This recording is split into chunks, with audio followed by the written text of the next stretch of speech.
Hello, everybody. Welcome back to a whole new episode of Checking In with Brando. Today, we're doing things just a little bit different. It's like a special edition of this episode. I like to just go back and like show some of my favorite moments from the past Checking In with Brando episodes we've had over this past year so far. And to all the guests that have been on the show so far, I'm so thankful for you guys joining me and taking the time out of your day to have these amazing conversations with me. And to all the future guests, man, I'm looking forward to hearing the things that we will speak about and the mini gems that you guys will drop. Uh, in the meantime, I hope you guys enjoy. And also, I say thank you on behalf of the All American State of Mind Media team. We would like to say thank you to everybody that's been checking out all the content that we put out on our All American State of Mind YouTube channel, or even like the podcast that me and Justin record. We're so thankful for you guys taking the time out of your day to give us a listen, and even to the guys who go back and forth with us in the comments and letting us know like what they think about certain episodes and giving their opinion on certain things. Was like thank you to all the people who've been giving us these amazing ratings, and we truly appreciate you guys taking that time on your day and like just really rocking with us, man. And now let's begin. Just subscribe to us, and give us some feedback. Leave us some feedback, leave some comments, leave us some of it all because we love interacting and going back and forth with everybody. And oh yeah, don't forget if you and before I dip, don't forget YouTube become All American. Hey man, before I dip, man, just remember if you take things day by day, you too can become an All American. If I want something, I'm gonna go get it for myself. Like I'm not gonna sit back and wait for you to write me a check. I'm gonna go and create my check, and then we could talk about what you want to talk about later. Because when you can take the power into your own hands, you don't have to sit back and wait on anybody. And for me, when I started teaching people about stocks, at first it was just like, me telling the guys, telling the homies, like, yo, like this is an extra way that you can, make some money, whether it's passively, whether it's something that you can store away for the future. These are your different options. But then it started to evolve into other conversations.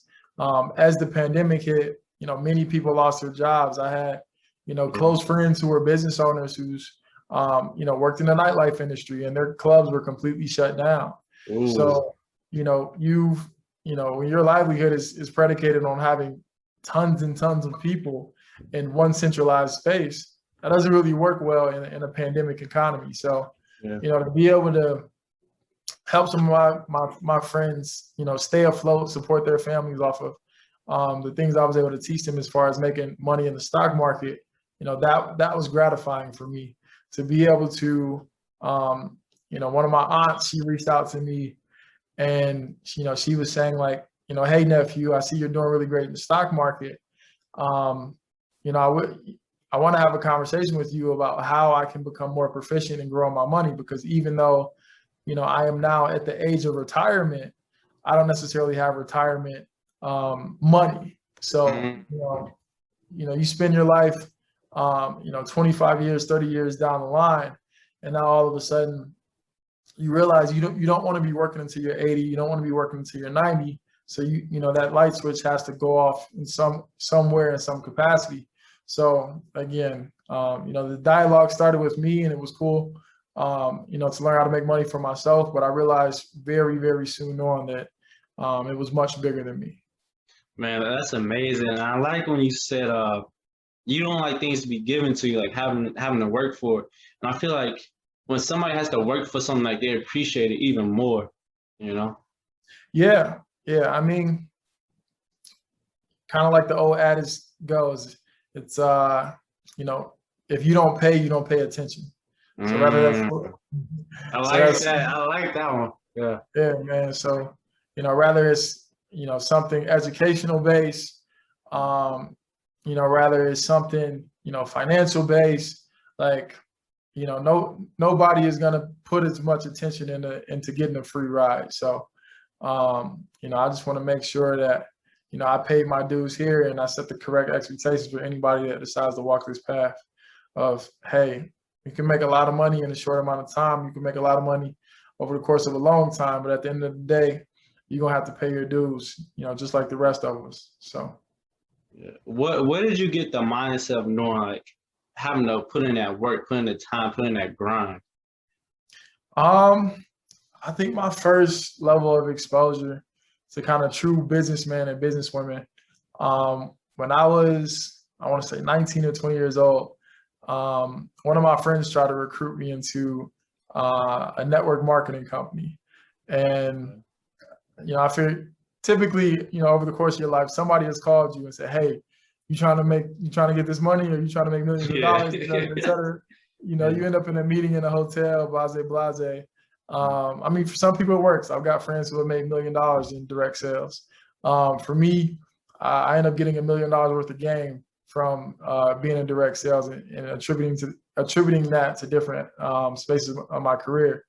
So I had all these mentors at a very young age who, taught me the aspects of personal development, and how working on yourself and working on your mind will continue to pay dividends over the course of your lifetime, and how, living in the space of disciplined life will continue to pay dividends over the course of your lifetime, versus just kind of waking up and just letting the day come to you. So I think that early on education that I received from non-traditional teachers, people who weren't collegiate professors, that really gave me the mindset that sticks with me today when I decide to wake up and go get it. Best in my position that I could be. And that's just how I am. So that's how I got it, man. Just the drive and the determination, bro. It's what got me to where I'm at, and I'm still not done, man. I'm still trying to push to be the best that I possibly can be, bro. So, Well, that's why I love to hear that part right there. That you still pushing to be the best version of yourself. 'Cause a lot of people, once they get to a certain level, they start to just feel comfortable. Nah, I'm good now. Nah, as long as it's like you still breathing, you could do even better. Yeah, man. I feel like once you get to that point where you're just like, I'm comfortable. I feel like for me, that's when like stuff be going wrong. Like you get so comfortable, right? Then stuff start going like left, and you're just like, dang, like what happened, man? I got to where I wanted to be. I'm just chilling now. Like, why is everything going downhill when this is where I wanted to be? You know why? Because you stopped grinding. You stopped putting the effort. You stopped putting in that. You took your foot off the gas, and now you comfortable, but now things are going downhill. You just got to keep pushing, man. And I even tell that to my little brother, bro, because I'd be like, bro, you can't be satisfied. Where you at right now, you can't be satisfied. Keep going, like keep pushing. Be the best possible version you can be. Not what everybody else wants you to be, what you can be. Because you know what I'm saying? Once people start putting that pressure on you, bro, you start thinking. You start having these different mindsets, like, damn, like, am I good enough? Like, can I do this for real? He say I'm not this. He say I'm not good. They say I'm not good. Damn, am I really not that good? See what I'm saying? Like when all those other aspects come into it, bro, it just starts having your mind spinning. So I feel like 1, don't be complacent. 2, keep grinding. And 3, never listen to the outside, man. Ooh, talk about Never that. listen to the Talk outside, about that. bro. If I could tell you, man, growing up, man, I used to be like listening to the outside, like, dang, bro, like people used to tell me, okay, you small. You know what I'm saying? I heard that my whole life. Okay, you ain't gonna make it to the next level. You're not playing college ball ever. That I heard that forever. You get what I'm saying? I heard that forever, bro. I was like, all right, bet. I'm gonna show you on the field. Facts. You know what I'm saying? And it transferred to me grinding really hard to get to where I was. But you know what I'm saying? We're gonna get on that topic too. We're gonna get on the football topic. We're gonna talk about that. You know we gotta get to the football topic, but it's just about like I was listening to all those people, but like I made it, man. I got to where they said I wasn't gonna make it to. You know what I'm saying? So just not listening to the outside, man, it's just a big thing because I'm a big thinker. So like when people tell me things, I think further on top of what they said. So it just drives me crazy. So like I had to get in the mindset of like, don't think like that, bro. Don't listen to other people, because when I listen to other people, bro, I feel like everything just go left. Everything just go bad, bro. Yeah. So Man, I I had to get out feel that you. mindset. And it's like for me, like my thing is like when you listen to other people, it's like they just project things onto you, like they project their feelings onto you. You know, just because they might feel away about a certain situation, they want to put that off on you. You feel me? Man, bro, you said something right there, boy. It's real, bro. It's so It's real, real, bro. man. Cause And, it's like, and when you said that, bro, when people project their feelings on top of you, man, it's basically they giving you another problem. You get what I'm saying? You already got your own problems, but they putting another problem on top of you, right? And sometimes people do that because, like, they want you to be down with them. If that makes sense. You get what I'm saying? Like, they're going through it. They're gonna put all their problems on you because they want you to go through it with them. yeah, And that's not how it works, bro. That's not how it's supposed to work. now. Yeah. Well, you saying something, boy. You saying something. That's true, man. Yeah, That's true. It's so crazy, bro. Cause it's like man, I know, like for me, bro, like for me personally, it's like my thing is I'd rather I could be at peace knowing that I tried and I ended up failing. So I could at least say I tried. I gave it everything I got. It just happened not to be in my cards, you know? Yeah, you gotta try. Because what's the worst that's gonna happen if you don't try? You're gonna be in the same spot that you are right now. Okay, Yeah. Still try. You get what I'm saying? Like, go for it, go after it, bro. Like, I've been on this whole, like, lately. I've been on this whole, bro. I'm gonna do whatever I want, like, not in a malicious way, but like I'm gonna do whatever I want, how I want, when I want. You know what I'm saying? Like, people be thinking I'm crazy, but I'm like, I have to experience life, bro. Like, I have to experience it. Real shit, bro. Like, I don't care what you say. I'm gonna experience life my way. So whatever I do, I don't care if you judge me for it. I don't care if you look at me sideways for it. I'm doing something that I want to do, that I love to do. You get what I'm saying? Like, I've really been on this journey of like it's crazy because, like, I told my sister the other day, I was like, hey, I'm gonna go skydiving within the next 2 weeks. She said, what you mean you're gonna go skydiving? I said, this is something that I always wanted to do. I'm gonna go do it. Nice. I already signed up, bro. I'm about to go skydiving soon. Hey, come on, man. Crazy, like, bro, I'm going crazy, bro. Like, I'm doing the stuff that I want to do just to experience life, bro. Because, like I said, bro, you get one of them. So why not, man? You get one of them, so go do whatever you want to do, bro. Try whatever you want to try. Yeah, bro. People gotta live their life for themselves, you know?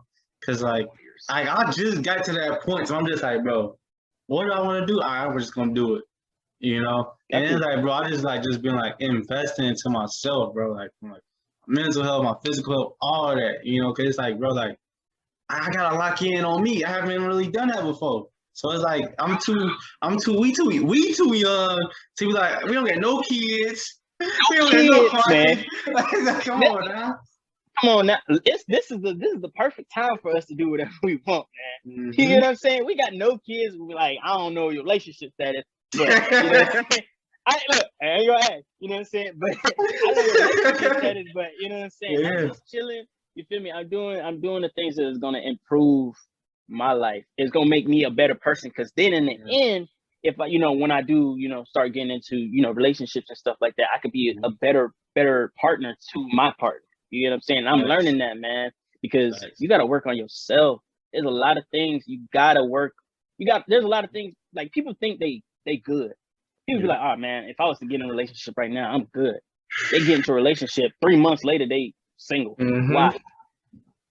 Why? Because they weren't working on themselves, man. They didn't know. They didn't date themselves. That's what it is. They didn't date themselves. They don't know what they like. You know what I'm saying? They think they know what they like, but they don't know what they really like, man. And a big thing is communication. A lot of people don't know how to communicate. Myself, bro, that was the issue that I had. I didn't know how to communicate. You get what I'm saying? So I'm working on those aspects, but not for anybody else though. For me. You feel me? Because then it's gonna better me. I'm gonna be a better. When people look at me, they're gonna be like, "Damn, he has a better outlook on life. Like, he's solid. Like, this dude is solid. Like, you know what I'm saying?" So I'm doing it for myself, just to improve on those aspects. And while I'm at it, enjoying life, doing what I want, doing what I need to do. Yeah. You know what I'm saying? Because man, I love it, man. You have to love life, bro, and I love it, man. That's real. Like I'm the happiest I've ever been. How did you get that mindset, bro? Like, how did you get started with that? Bro, I'm gonna be honest with you, man. It took some like deep, like I ain't gonna lie, like men, we don't talk about mental health enough. Okay, and I was going through it, bro, and I didn't even know like what I was going through was depression. Ooh. You know what I'm saying? I was thinking like this. I was thinking like this is just like how we move. You know what I'm saying? This is how boys move, man. Like if I got something wrong with me, I'm not gonna tell nobody that. I ain't gonna sit there and be like, yeah, so I'm going through this and this, and this is what's going on in my life. Like we don't do that, right? And my biggest thing was like, I need to talk about that. I need to talk about what I've been through, what I'm going through, when I'm sad, when I'm feeling low. You feel what I'm saying? Yeah. So like I started, and it wasn't even really like speaking to somebody. I really started writing it down, bro. I really started writing it down, bro. I got me one of them you did right here. Come on now, hey, I know it, bro. Hold on now. Yeah. Now let me get mine out my book bag. I carry it everywhere, bro. Yeah. Everywhere I go. Everywhere I go, bro. I write in this little journal thing right here, bro. It got months of me just writing my feelings down, bro. And I think that's real important for us men, and just, you know, anybody in general, not just men, man, because mental health is something real, bro. And like I said, I didn't know what I was going through was depression, bro. I just thought that was just you know, that's how boys is. I think it was regular, bro. So when I was going through it, and I was down bad, bro. I was down bad, and I was, you know, I wasn't getting no sleep at night. You know what I'm saying? I was staying all up types of the night, just laying down in bed, like not knowing what's going on. But like after I started writing in my journal and stuff, and just expressing my feelings on the journal, like nobody even has to, you know, read it or nothing like that. Like, but I'm expressing it in a different way. I'm letting it out. So like, I just woke up one day and I was just like, bro, I gotta change. Yeah. I gotta be more like myself back in the day, man. Cause you know me back in the day, man. Like if I got something wrong with me, I'm not gonna tell nobody that. I ain't gonna sit there and be like, yeah, so I'm going through this and this, and this is what's going on in my life. Like we don't do that, right? And my biggest thing was like, I need to talk about that. I need to talk about what I've been through, what I'm going through, when I'm sad, when I'm feeling low. You feel what I'm saying? Yeah. So like I started, and it wasn't even really like speaking to somebody. I really started writing it down, bro. I really started writing it down, bro. I got me one of them you did right here. Come on now, hey, I know it, bro. Hold on now. Yeah. Now let me get mine out my book bag. I carry it everywhere, bro. Yeah. Everywhere I go. Everywhere I go, bro. I write in this little journal thing right here, bro. It got months of me just writing my feelings down, bro. And I think that's real important for us men, and just, you know, anybody in general, not just men, man, because mental health is something real, bro. And like I said, I didn't know what I was going through was depression, bro. I just thought that was just you know, that's regular. How boys is. I think it was regular, bro. So when I was going through it, and I was down bad, bro. I was down bad, and I was, you know, I wasn't getting no sleep at night. You know what I'm saying? I was staying all up types of the night, just laying down in bed, like not knowing what's going on. But like after I started writing in my journal and stuff, and just expressing my feelings on the journal, like nobody even has to, you know, read it or nothing like that. Like, but I'm expressing it in a different way. I'm letting it out. So like, I just woke up one day and I was just like, bro, I gotta change. Yeah. I gotta be more like myself back in the day, man. Cause you know me back in the day. Chris is always joking. You feel me? Yeah, it had to go R&B too. You know what I'm saying? R&B. You feel me? You know me. Always listen to R&B. Always a jokester, man. Always laughing, and I lost that part of me, bro. Wow. I wasn't making no jokes. I wasn't laughing. Wow. I wasn't, you know what I'm saying? I wasn't like, I'll be around people and I'm quiet, you know what I'm saying? I'm just like, all right, bro, I'm ready to go home. Like stuff like that. And I'm like, this is not me, man. I'm active, bro. Like I love to talk to you, you know what I'm saying? Get that deep thought, you know, and stuff like that. I wasn't even doing that. So I just woke up one day and I was just like, bro, I gotta change, man. I gotta change how I am. I gotta change how I talk to other people, you know what I'm saying? Like, not putting other people down. Like I said, put your problems on other people, like stuff like that, man. And it really helped. It's a struggle though. Every day you gotta wake up and be like, hey, I'm gonna be the best possible person that I could be today. Not tomorrow, today. And that's hard because you can't be like they say, you can't be happy all the time. That's you know what I'm saying? You can't be happy all the time. You're gonna go through stuff, you know what I'm saying? It's gonna put you down. But like try to see the positive out of it. And that was really where I was at. Like last summer, going through COVID and stuff, I felt like for me it was the perfect time. Perfect time. Bro, I ain't gonna lie to you, dog. Like COVID, like the pandemic was crazy and that, but I'm not gonna lie, going through that, it really like I really leveled up, bro. Like on a real tip. I know it was a bad time in the world. A lot of people got sick, a lot of people died, but it's just like for me personally, it's like I did a lot of growing, bro. I did a lot of growing. You saying exactly what I said, bro. I said the same exact thing. Like the pandemic, yeah, man, it was crazy. People dying, and you know, that's a crazy part of our time.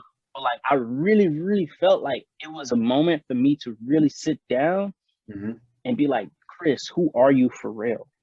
Like, what do you like, Chris? Like, what do you want to do for the rest of your life? Like, what's something you want to get into? What's a hobby you want to get into?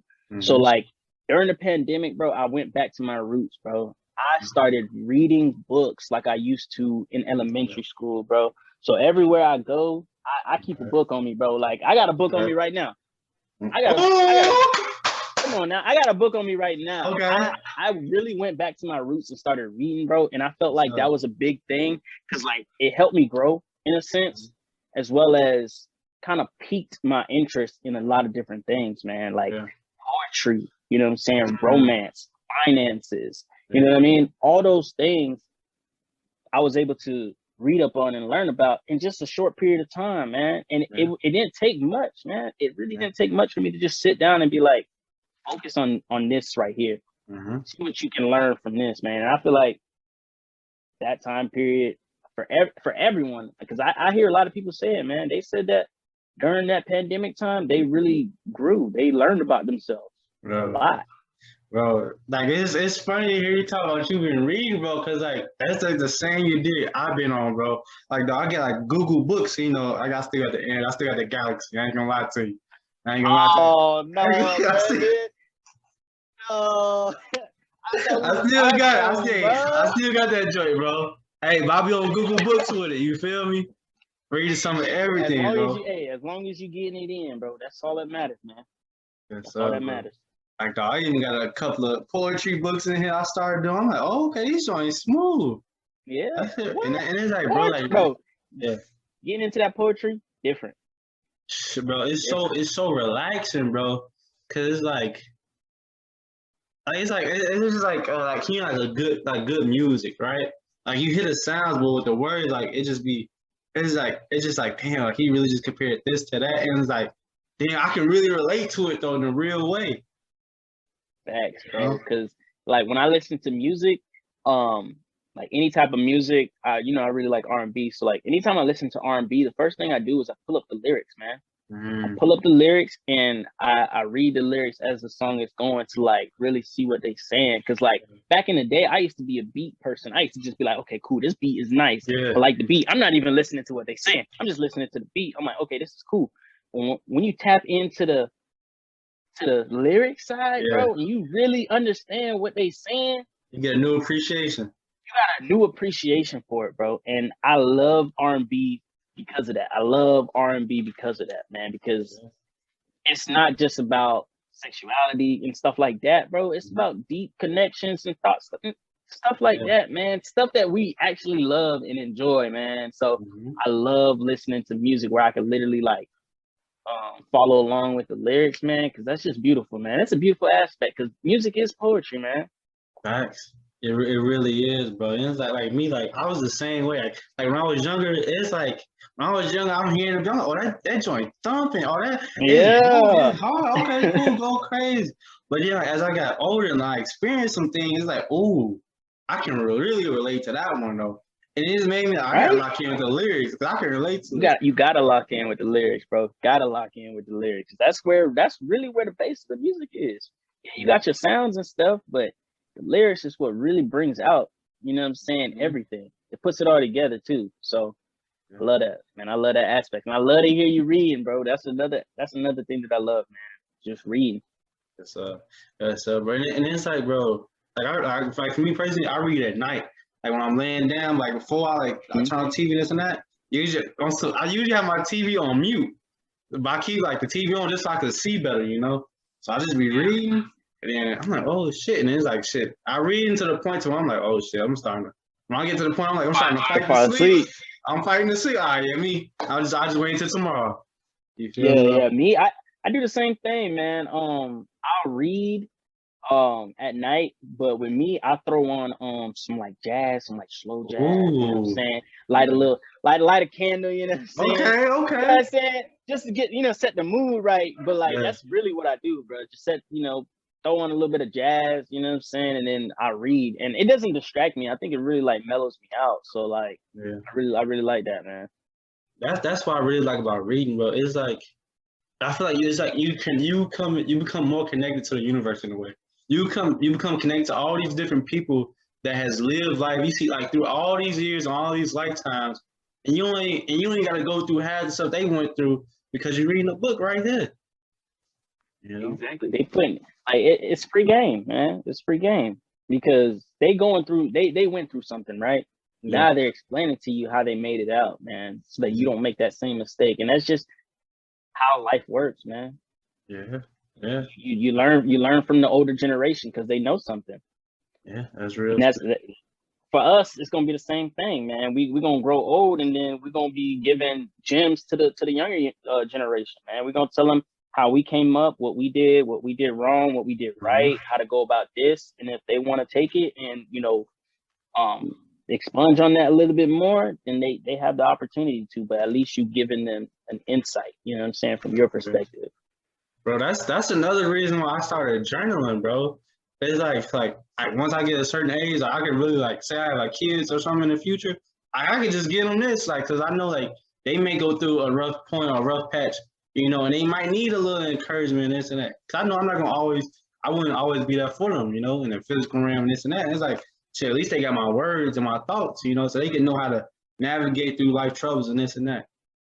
It's a book in itself, man. It's a book in itself. You know what I'm saying? And the funny thing is, bro, I date every single journal entry. I date them. Yeah. So, like you said, man, when I get older, I might do the same thing, man. I give it to my kids because they got the dates on them and everything. So they can go back and be like, dang, Dad was going through this on this day. You know what I'm saying? But the next day, man, he was doing better. He was great. You know what I'm saying?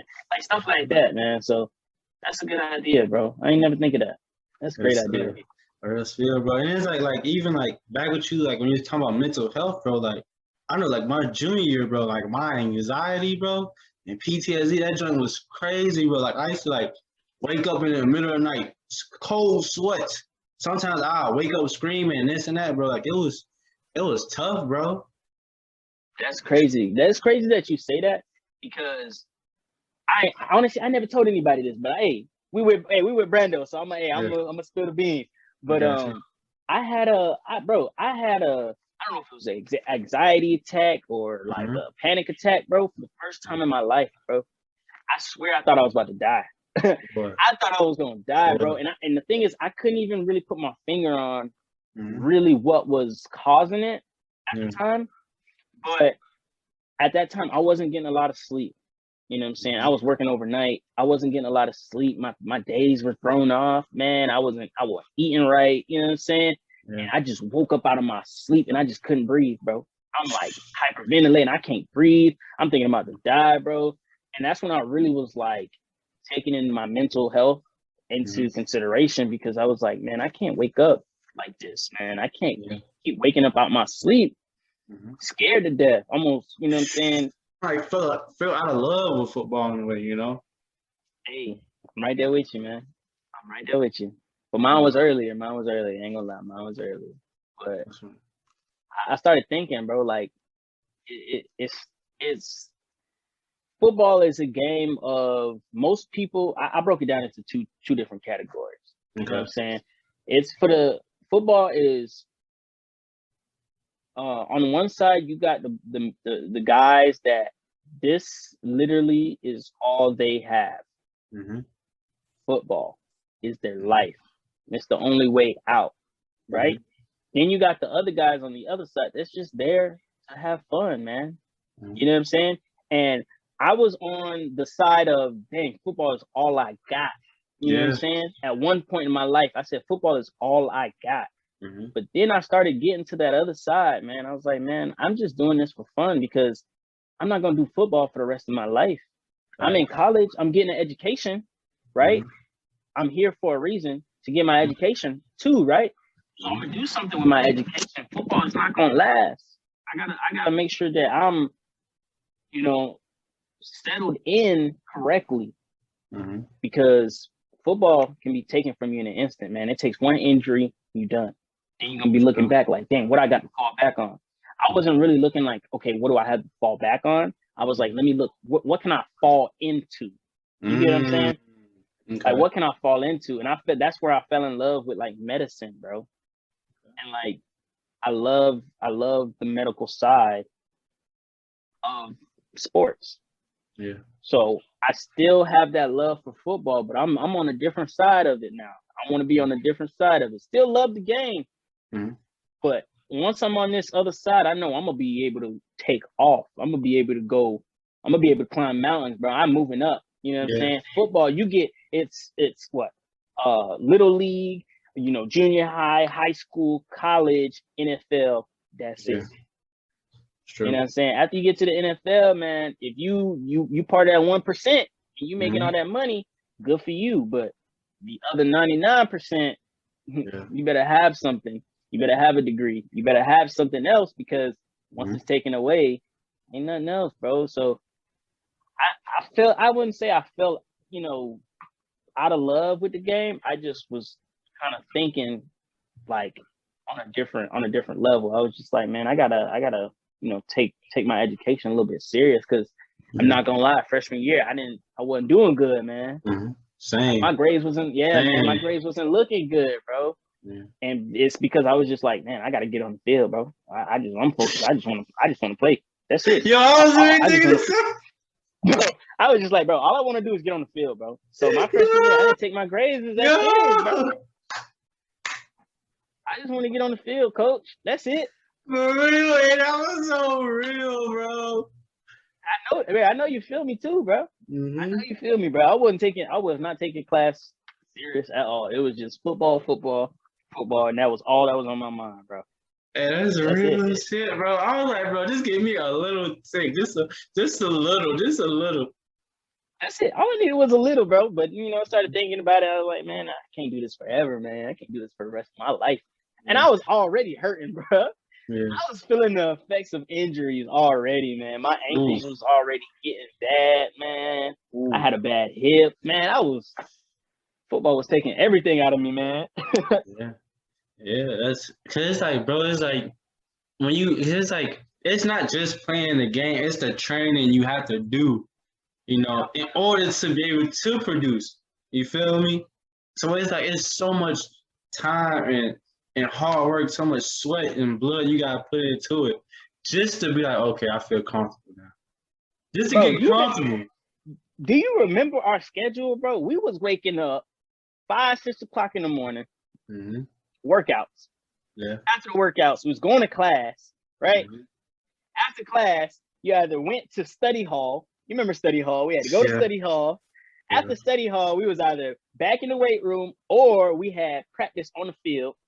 Yeah. After practice, we still had to go back to study hall. Mm-hmm. So it was just, bro, it was a long ass day. And that was every day, bro. Yeah. That was a long ass day, bro. Man, that's crazy. Bro, this shit is like a full-time job, bro. Full-time job. Hey, when they say it's a full-time job, they is not lying. It was a full-time job, bro. That's real spirit, bro. Oh my gosh, these past players, they do so much, bro. So much, bro. Bro, how was that transition from like you leaving you got you to going back to Florida, man? How was that? Honestly, bro, I wouldn't say the transition was bad. Just because honestly, Iowa was an eye opener for me, man. Okay. Coming from Florida, man, everything's around you, man. You know what I'm saying? Everything is within driving distance. It's right here at your fingertips. You know what I'm saying? So when I went to Iowa, it was a big, big, big culture shock, man. Like, I've never been to a school where, you know what I'm saying, it had like 2 grocery stores and a gas station. You know what I'm saying? Like, it was different, bro. Like, it was really, really different, man. And I didn't even have no cell phone service when it was there, bro. I was living off of Wi-Fi because my service wasn't in Iowa, bro. It was just different, man. So after I left, it kind of took me a little bit to get back into, like, okay, I'm back in Florida, you know what I'm saying? But also it was like, dang, like, I really, I'm not playing football no more, man. So it's like my whole life is about to change. Like, everything's about to be different. I'm not, waking up early in the morning to go to football practice. I'm not on the field, you know what I'm saying? I'm not doing this extra work. It's just probably just going to be going to class and, whatever you do on the outside, extracurriculars, like if you want to go work out, stuff like that. So it was really different because up until that point, it probably would have been high school, 8 years that I was doing football, man, for 8 years straight. Yeah. You know what I'm saying? I was playing football, and that was like all year round. You know what I'm saying? Football season in, I'm in the weight room, or I'm playing 7-on-7. You know what I'm saying?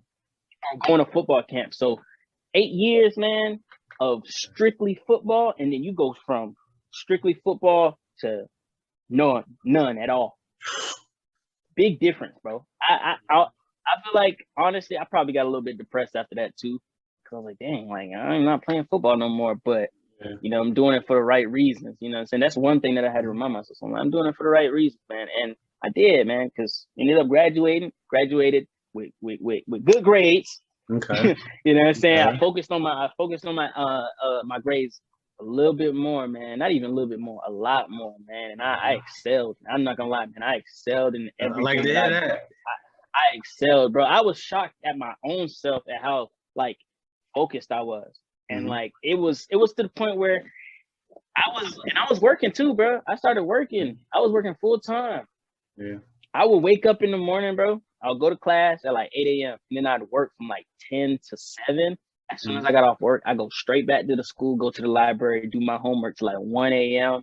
and do the same thing over and over again. So it was like a different aspect. It was kind of like football, but it was different because it was work and school now. But I still applied that same mentality to my work. Bro, man, when I tell you, I was so focused, and I was taking, there was one semester I took 6 classes, bro, and I was full-time working 40 hours a week, bro. I blew that semester out of the water, bro. I had 5 A's, 1 B, bro. Ooh. Killing it, man. And this is working full-time. It's not to brag or nothing like that, but it was really just to show, like, how hard I was working for real, but it was just for a different type of, I had to remind myself, I'm doing it for the right reasons, man. And I did, man, because ended up graduated with good grades. Okay. You know what I'm saying? Okay. I focused on my grades a little bit more, man. Not even a little bit more, a lot more, man. And I excelled. I'm not gonna lie, man. I excelled in everything. I like to hear that. I excelled, bro. I was shocked at my own self at how, like, focused I was. And like it was to the point where I was working too, bro. I started working. I was working full time. Yeah. I would wake up in the morning, bro. I'll go to class at like 8 a.m. and then I'd work from like 10 to 7. As soon as I got off work, I go straight back to the school, go to the library, do my homework till like 1 a.m. and do the same thing over and over again. So it was like a different aspect. It was kind of like football, but it was different because it was work and school now. But I still applied that same mentality to my work. Bro, man, when I tell you, I was so focused, and I was taking, there was one semester I took 6 classes, bro, and I was full-time working 40 hours a week, bro. I blew that semester out of the water, bro. I had 5 A's, 1 B, bro. Ooh. Killing it, man. And this working full time. It's not to brag or nothing like that, but it was really just to show like how hard I was working for real. But it was just for a different type of like football for me. Is what it was. You know what I'm saying? Because I was putting all that work in football, man. Always grinding in football, but like it was different, man. Mm-hmm. So the transition really was mentally to the fact that I was like, dang, I'm not really playing football no more. But the work ethic was still the same, bro. Still the same, but it was just a mentality of switching over, man. But I don't regret it, man. I don't regret nothing at all, man. Can't regret it. That's facts, bro. And it's like it's amazing to hear how you say like you kept that work ethic and you still kept grinding, even though you wasn't on the field no more, man. Like that, man. Ooh, that's tough, bro. That's deep too, man. Cause like football teaches people a lot, bro. It's not just about on the field, man. It teaches you a lot, bro. It teaches you a lot about brotherhood. You know what I'm saying? Determination, working hard, even when you fail. Mm-hmm. You know what I'm saying? Even when you fail, even when you like when you lose a game, man, you got to go back and be like, okay, what did I do wrong? So that next time I win, or next time I do better. Same thing with working with school, man. You fail a test, okay? You get it back. Your teacher tells you what you did wrong. Next test, you can improve. It's the same thing, bro. You just gotta you gotta apply it to a way that you understand it. That's true. That's very true, man. And like, what was some of the life lessons you took away like after you left UIU? After I left UIU, man, life lesson. Man, cherish. One of the life lessons that I took is cherish every single moment that you have, man. Cherish every single last second, man, that you got, because I didn't know that last practice that we had would be the last time I stepped on the football field. You know what I'm saying? That didn't hit me, man. It didn't hit me then. So I didn't cherish it enough. You get what I'm saying? I didn't look at it like, dang, like, okay, I'm really, I'm gonna lay everything out on the field at this last practice. I'm gonna show these boys what's up. This is my last time on the football field. Nah, man, I didn't think so. So with me, I was just like, I gotta cherish every single last moment, every interaction that I have with anybody. Cherish that moment, learn from it. You know what I'm saying? Like from the guys that I met from UIU, it's something I would cherish for the rest of my life, bro. Because when I went there, y'all took me in. Because most of y'all were, y'all live close to Iowa, so it wasn't too much of like a culture shock. Yeah, I guess I don't know. I'm just speaking, but it wasn't too big of a culture shock. And being like one of the only ones coming from Florida, y'all boys took me in. You know what I'm saying? Y'all made me feel at home. You know what I'm saying? Even when I was like, damn, I don't even know what I'm gonna do for Thanksgiving. I remember Dave. I was gonna stay in the dorms, bro. I wasn't gonna tell nobody. I wasn't gonna tell nobody that I was staying in the dorm for Thanksgiving. Wow. I was gonna chill there by myself. I was gonna have my little Thanksgiving dinner by myself. But Dave was like, bro, what are you doing? What are you doing for Thanksgiving? I was like, man, I'm just gonna stay in the dorm. She's like, nah, bro, I'm taking you back to Chicago with me. Took me back to Chicago with him for like what it was like a whole week, man. I spent in Chicago. I ain't never been to Chicago, bro. So it's a life experience, man. Like I learned from y'all boys and I love it and I cherish it, bro. And I made friends off of that, man. I love seeing all y'all boys grind. Like I'll check my Instagram and I'll be like, dang, Brando doing his thing, you know what I'm saying? You know what I'm saying? Like, it's crazy. Dave doing this. I was just with Dave the other day, bro. I was telling Dave, like, bro, I'm proud of. Yeah, bro, I was with Dave the other day, man. So it's like, that's crazy. Because we went from UIU, and now I'm, you know what I'm saying, linking with him in Florida, in my domain. So it was real cool, man. I love seeing that because, like, that's how you, like, make connections as well. You know what I'm saying? Like, lifelong connections, man. Because, like, I met y'all boys in Iowa. Who's to say, further down the road, I'm not going to, see y'all boys somewhere else, or we going to link and we going to start this business together. We going to do that. You know what I'm saying? Like life lessons, lifelong friends. Like, I love it, man. So I would say life lesson that I learned is just cherish every single last moment that you have with anybody, the experiences, all of that, man. Cherish it. Yeah, bro, that's so freaking real, bro. Cause like my senior year, bro, COVID happened like in March, bro, and they like shut down the whole campus. School was closed, this and that. Wait, what? I'm talking to my boy Johnson. Hey, bro, we about to go crazy at these senior functions. I said, I got a couple of colors. I got a mime. I'm a woo. Got the block party coming up. I'm ready to go crazy. And I was like, damn, like I didn't realize this my last time on campus. That was gonna be my last time. You feel me? Yeah, I feel that, man. Same thing happened to me. Like we went on spring break, came back, and they like, you can't come on campus because of COVID. They like stopping all classes. You can't come on campus. I'm like, dang, this is my senior year. Yeah. I'm doing this my senior year. I can't do nothing. Like you said, all the functions, bro. I can't do none of that. You know what I'm saying? Then they canceled our graduation, so I didn't even get to walk for graduation until a year later. I was like, bro, they just recently had a graduation. They're like, if you class of 2020 and you want to walk, you can do so. I was like, bro, I'm definitely taking advantage of that because, like I said, take advantage of every last moment that you have.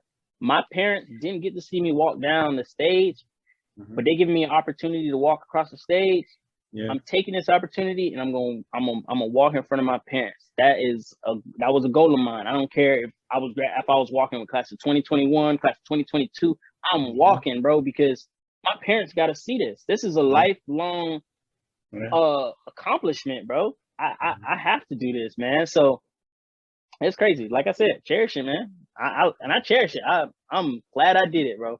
Mm-hmm. That's so real, bro. And it's like, bro, I'm happy that I didn't take my time in college for granted. Like kind of like I did. Like in high school, I let it come and go. I really wasn't like really focused on my high school. I'm like, what's next? This and that, woo. So it's like I'm happy I took the time to really appreciate college, bro. Cause I can really look back and say, man, I had some great experience, you know. I had some crazy that boy thinking about it right now. That boy thinking about them experiences. That boy out. Yeah, I had fun. I feel you though. That's one thing that I wish I did though. Cause like I said, that mentality that I have from playing football, man, and I applied it to my grades, I kind of shut down a little bit where I wasn't having that much fun, man. It was always books, man. I wish I went to a little bit more parties, you know what I'm saying? Did a little bit more traveling, stuff like that. But I'm doing that now, so I'm making up for it. But I really wish I took advantage of that in college, man. I hear you on that, bro. Cause I remember like my freshman and sophomore year, I really wasn't like even like my junior year, I wasn't even stepping out like that, to be honest, bro. But my senior year though, it's like the times I did, I can really say, man, I really had a good time. I had a great time that night. I know it, boy. That boy smiling. I know he did. That boy crazy. Cause that's funny you say that. Cause I remember when we was a freshman, we would go out. We'd be like, Brandon, you coming out? Nah, man, I'm staying in the room. He's like, come on, Brandon, come out with us, man. Come on, bro. I remember that.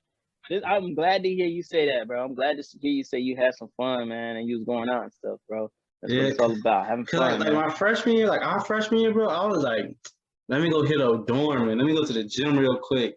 Let me give me some cardio real quick. Let me go hit the speed line. I was like, man, I see Chris coming on. I'm impressed. I gotta get my shit nice and right. I gotta do it too. You feel me?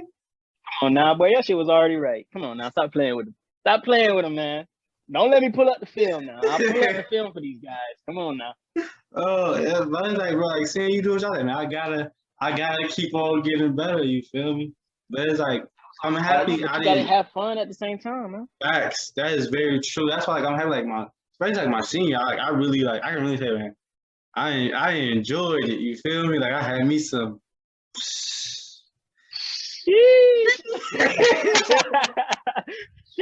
That boy had some fun, boy. Oh, hey, I live. Know that. Just know that, bro. I live. I'm gonna leave it at that. I'm gonna talk to you off camera. I already know what's up. But for real though, cause it's like, man, like sometimes like growing up, like you see like on TV or on this and that, you see like these different athletes, and you see the interviews. Oh, all I do is grind. I stay focused. I locked in. And it's like, all right, cool. And it's like when you do that, like you forget to live, you know. And when you look back and say you didn't live, it's like, hold on, I'm not doing this life thing right. You're not doing it right, bro. Because if you're not, man, what the Chad Ochocinco said, he said a lot of us are living, but a lot of us ain't living. Mm-hmm. You alive, but Mhm. you ain't living. So that's Mhm. where my whole thing of like, I'm doing whatever I want to do, bro. I'm going taking trips. I'm gonna go skydiving. I'm gonna do this. I'm gonna do that, man. Mm-hmm. Do it, man, because you alive. Thank God you alive every day. But you gotta live the life that He gave you, bro. You gotta live the life that He gave you. Thank God that you gotta thank God every day that you alive, but you also gotta live it, man. Live it to the fullest. Don't even leave no crumbs, bro. Don't leave no crumbs, bro. Mm-hmm. That's so real. Cause it be the moments. The moments that really eat you away. It's not when you made a mistake. It's when you ain't do nothing at all. You feel me? What? And you look like, damn, I should have did that. I could have did that. Like, them are the moments that really eat at you. But when, like, say you mess up and it's all right, cool. Shit, at least I tried this and that, you know? At least you tried, bro. At least you put a little bit of effort, because if you didn't try at all, like I said, you still gonna be in the same spot that you is now, right? So why not just try? Just give it a shot, bro. It ain't gonna hurt. Just try it, man. So I use that. I use that thinking in so many different situations, and like some things turned out better than I even thought they could, you know? Exactly, bro. Because you don't know what's ahead until you try. You get what I'm saying? Something good could come out of something that you experiencing for the first time. You know what I'm saying? So I say just put your foot out there and just try it, man. Like, I've always been, and it's funny because I've always been one to take risks, man. And I take big risks. And sometimes it works out, sometimes it doesn't, but at least I'm putting my foot out there, man, and risking it. You know what I'm saying? So try everything. Do everything. Yeah, because I'm just starting to really tap into that, you know. Because at first I used to always think about what's the worst, but I never thought about what's the best that could happen. You know, that can happen, man. I love that. I'm gonna use that one. You know what I'm saying? What's the best thing that can happen? Not what's the worst thing that can happen. What's the best thing that can happen? You feel what I'm saying? That's real, bro. I like that. That is real, man. I love that. And analogy that I love to use is the sky is your floor. Not the sky is the limit.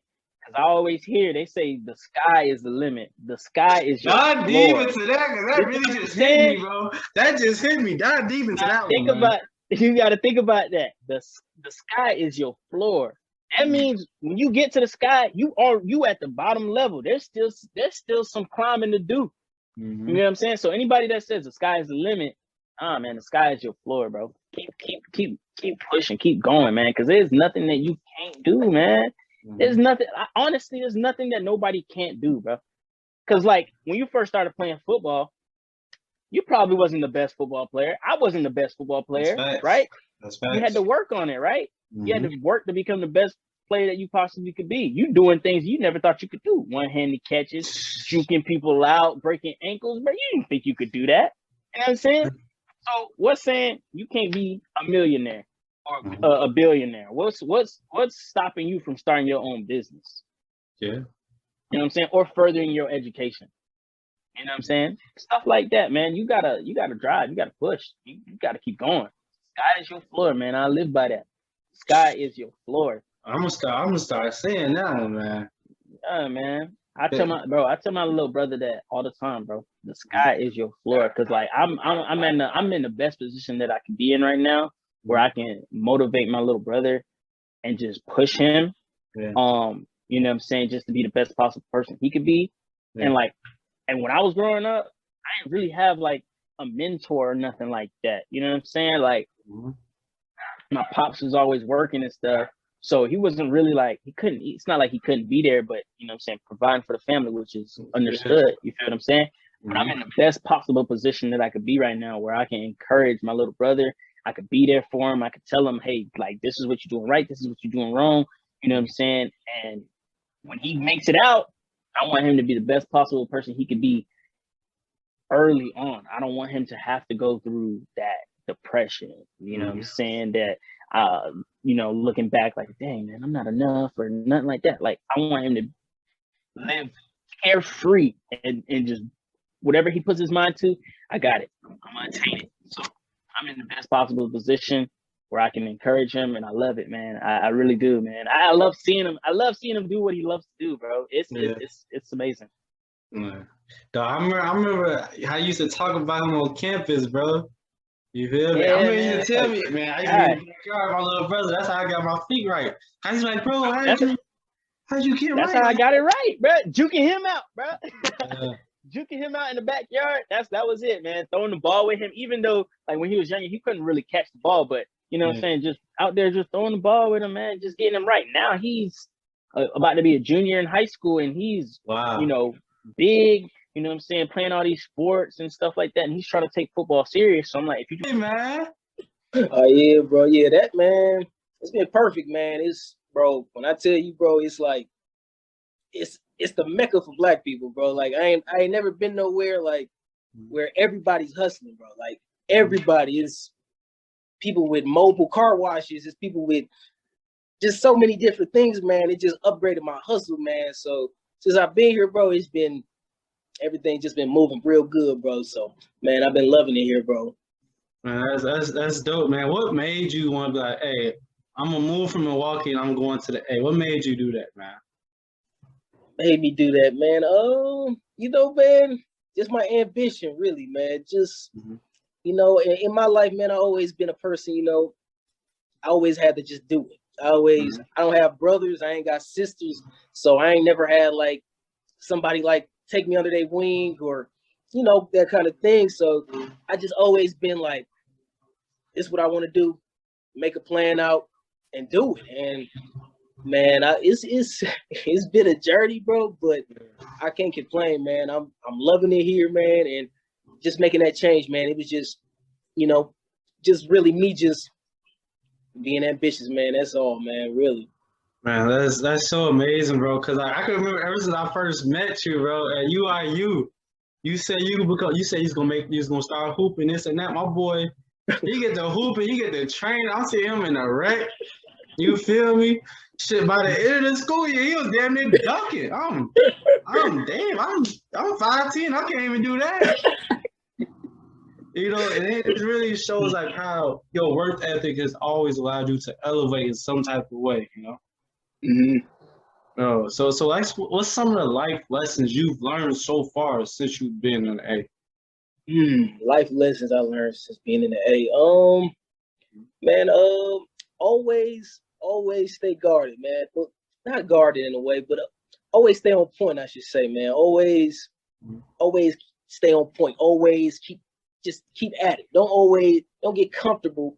Still be you, but don't get comfortable with being content. That's what I've been noticing here, man. Because when I first got here, I was cool, chilling a little bit, bobbing and everything. And I see him, man. I'm seeing people waking up at 5 a.m. A lot of, I get up early already.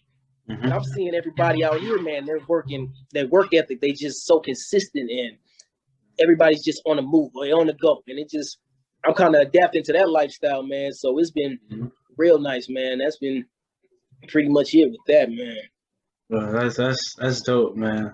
So like, what influenced your concept or the EP you dropping, man? I think just the stages of life I've been in right now, man. It's been because the name of it I told you is perception and reality. A lot of people, they have perception of what they want, but then they don't know the reality of what they want. So Ooh, talk about that, bro, because that is so true. Talk about that, man. bro, I actually, I lived it. So, I only talk what I live. So I live, I say I want something, man. It's like, do I really want that? Like in the back of my conscience, it's like, Al, do you really want that? Are you willing to sacrifice? Are you really to do this, do that? Do the ugly work, And a lot of people ain't willing to do that ugly work, man. I want this. I want the biggest car. I want the biggest. But then you tell them you got to do this, that. They don't want to, they don't want to put that work in. So I just been looking at life more as like, do I want the perception of people to look at me like this is what this is, or do I want the reality? Like this is me all the time. And I've always, Brand, I always try to be like that. I'm the same dude I was back then. I'm the same dude now, Yeah. So I just try to, always live my reality and also still chase that perception that I want. If that makes sense, I feel you, bro. It's funny to hear you say that, bro. Cause I was literally watching a podcast Johnny Manziel did the other day, and he was talking about like his life in the NFL. And he said when he was in the NFL, he realized he didn't really want to be a great NFL quarterback. You know, and it is so crazy because like everybody's seeing him making these plays, this and that. In college, they think, oh, he about to be the next great thing. But he realized himself once he got there, I really don't want this shit. This shit's not for me. So, and it's like that, bro. Because it's like, you know, I even had that with college too. Like, you know, the perception of you go here, you get your degree. This is just from my personal experience. I can't speak for nobody else because, you know, everybody has their different life. But I just looked at it like, you know, this is what this could be. And then I looked in the reality of what I wanted in my life, the things I wanted to do. And I'm like, man, it's not, I could do that, but it's like, man, it wouldn't be the way I want to do it, man. So that's kind of how I be looking at it, man. I'm like, the perception and reality of it, man, it's just crazy, dog. Bro, how has your goals changed since leaving UIU, man? Oh, how has my goals changed? I think UIU, man, they the ones that gave me reality, man. They really showed me the different cycles of, you know, just life. Kind of after I left UIU, because I met you, you know, I met pretty much everybody from, you know, from Chicago and some people I never met from Milwaukee and Iowa. It was just, I really had a real open mind to the world when I went to Iowa. This is crazy, bro. It's crazy. I was literally wasn't even for to go to Iowa. It was like a last minute thing. Yeah. Like I honestly had two schools. I had a UIU and I had a Iowa Western. I was gonna do track out there. Okay. I was debating, man. I'm like, man, what do I want to do? How, you know, what I want to see, you know. And I chose UIU, man. And once I did that, man, it was a good experience, and it just, you know, gave me the perception and the reality of what I wanted to really see what the world is, and seeing how the inside of school is looking in, you know, if that makes sense. I feel you, man. Because I'm not gonna lie, like for me, like going to UIU, it showed me like how in life you really got to make the best out of every decision you make, you know. And it's like any decision you make could be good or bad, but you just got to make the most out of it, you know. Yeah, that is true, bro. Yeah, because like at first I'm just like, man, like once I got there, I'm like, damn, this shit is not what I expect college to be like. But then like after I graduated and stuff, I'm like, shit, like I low key made the best out of that whole situation. And like I could look back and say, damn, like I really enjoyed that shit, man. Yeah, it's really like that, man. I just look back. I've been looking back at it, man. When I was just a couple days ago, man, just how I met all you guys, and I'm still in contact with a lot of y'all, man. Like literally, probably, I think everybody, man, is really like I still got that connection, man, and it's still that same love, like man, it's same love me, you guys. So it's a great experience. I think a lot of people that don't go to school, man, they'll never experience that, man. That bond you have, that same, you know, everybody's in the dorm, you know, everybody got the same kind of mindset, you know, like, what if it work? What if it don't work? You know, you just got them kind of emotions, bro.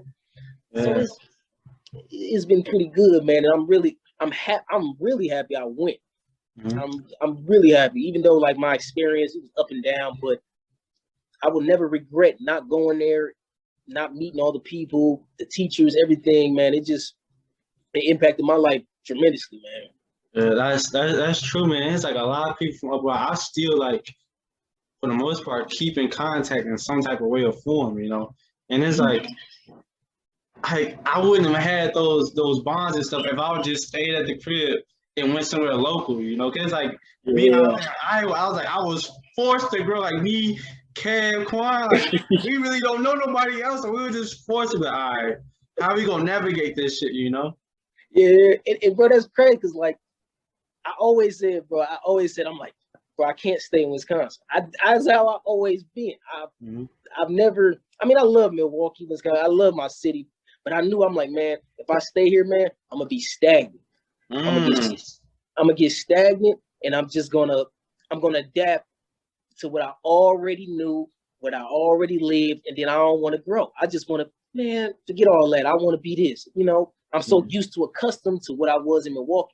I said, man, I got to take this step. I'm like, let me see what Iowa talking about. Let me see. And I went by myself, man. I ain't have no friends or nothing. I just made that bold decision, man, and it really made me, man, want to travel even more. Seeing Iowa, man, I would have never went to Iowa. Yeah. So doing that, man. That's true, man. Like, when did you realize, like, me just staying home while I'm used to, like, I won't be able to grow further? Like, when did you realize that mentally? I would say, really, man. I would say probably the senior year of high school, man. Just seeing how, excuse me, just seeing how I wanted my future, really, man. Just like I told you, with the perception and it really made me, man, want to travel even more. Seeing Iowa, man, I would have never went to Iowa. Yeah. So doing that, man. That's true, man. Like, when did you realize, like, me just staying home while I'm used to, like, I won't be able to grow further? Like, when did you realize that mentally? I would say, really, man. I would say probably the senior year of high school, man. Just seeing how, excuse me, just seeing how I wanted my future, really, man. Just like I told you, with the perception and reality. I knew the reality of Milwaukee. You know, this was what it's gonna be. That's what it is. Nothing else. I need to see something that throw me a curveball. I've always been that. I've always been thrown out in the wrenches. I would like to say, man. I always kind of like, you know, always been an oddball or something. So I'm like, let me take another oddball turn in life and really, make that change, man. And that was the best thing I've done in my life, man. Really doing that.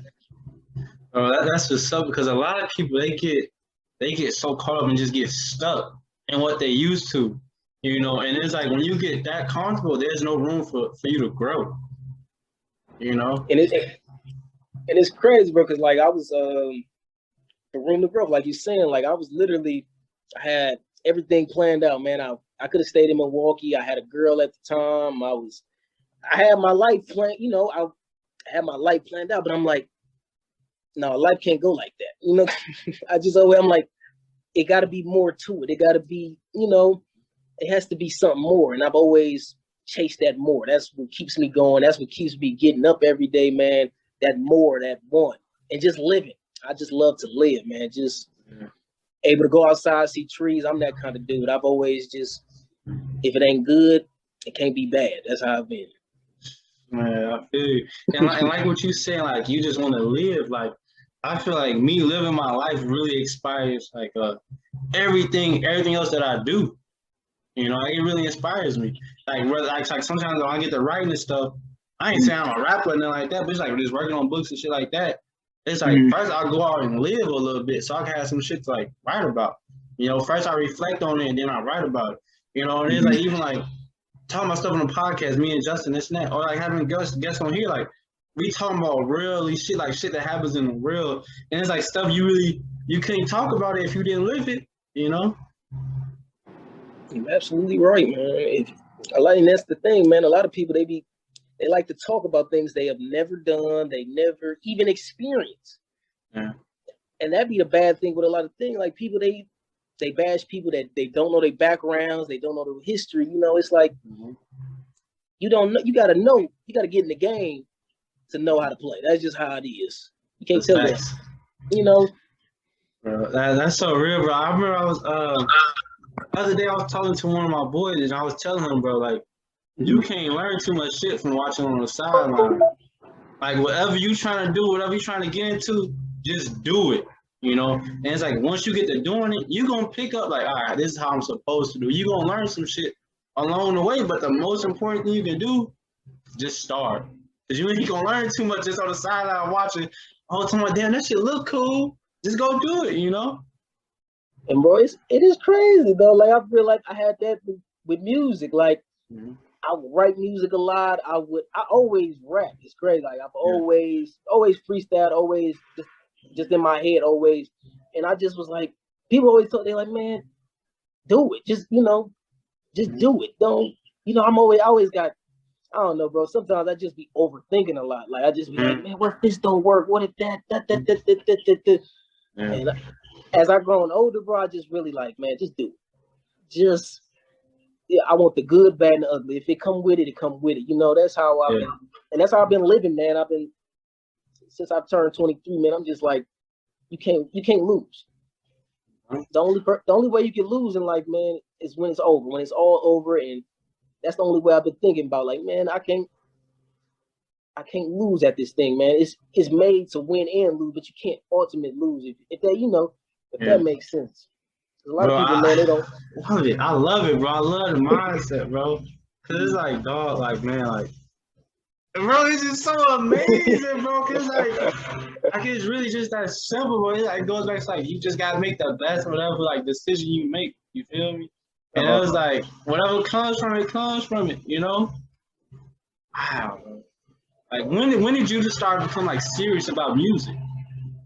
Man, I'm gonna say I can't even lie, man. Probably a couple months ago, honestly. Like, I'm not even lying, man. I made music probably 2 years ago, just playing around. I mean, I wrote things, doing things, and people they really liked it. Like, they really gravitated towards what I was saying, and I was just like, I got a couple songs, but people were really like, man, I understand you. You got a message, you got a title, and everybody raps. Sure. You go on right now, you gonna see it's 10,000 rappers right now. Mm-hmm. And I was just like, man, why can't I? I got an actual message that I have, that I can perceive. And I always feel like people can gravitate towards me. I'm a human. That's how I always felt. Yeah. I try to put myself not in people's shoes, but try to understand why they're in their shoes. Like, okay, this is why, boom, boom, boom. And we all, everybody's similar in life, bro. Like, we try to act so like it's just different.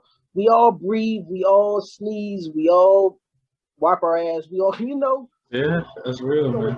And we all deal with the same kind of mental issues in different aspects.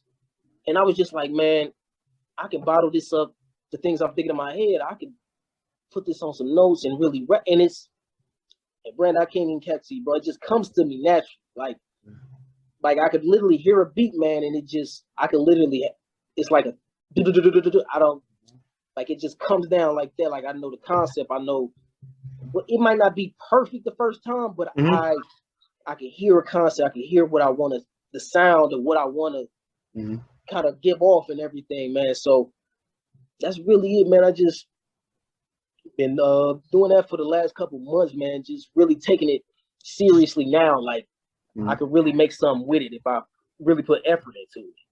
Bro, like that's so like amazing. Like it's like dope, bro.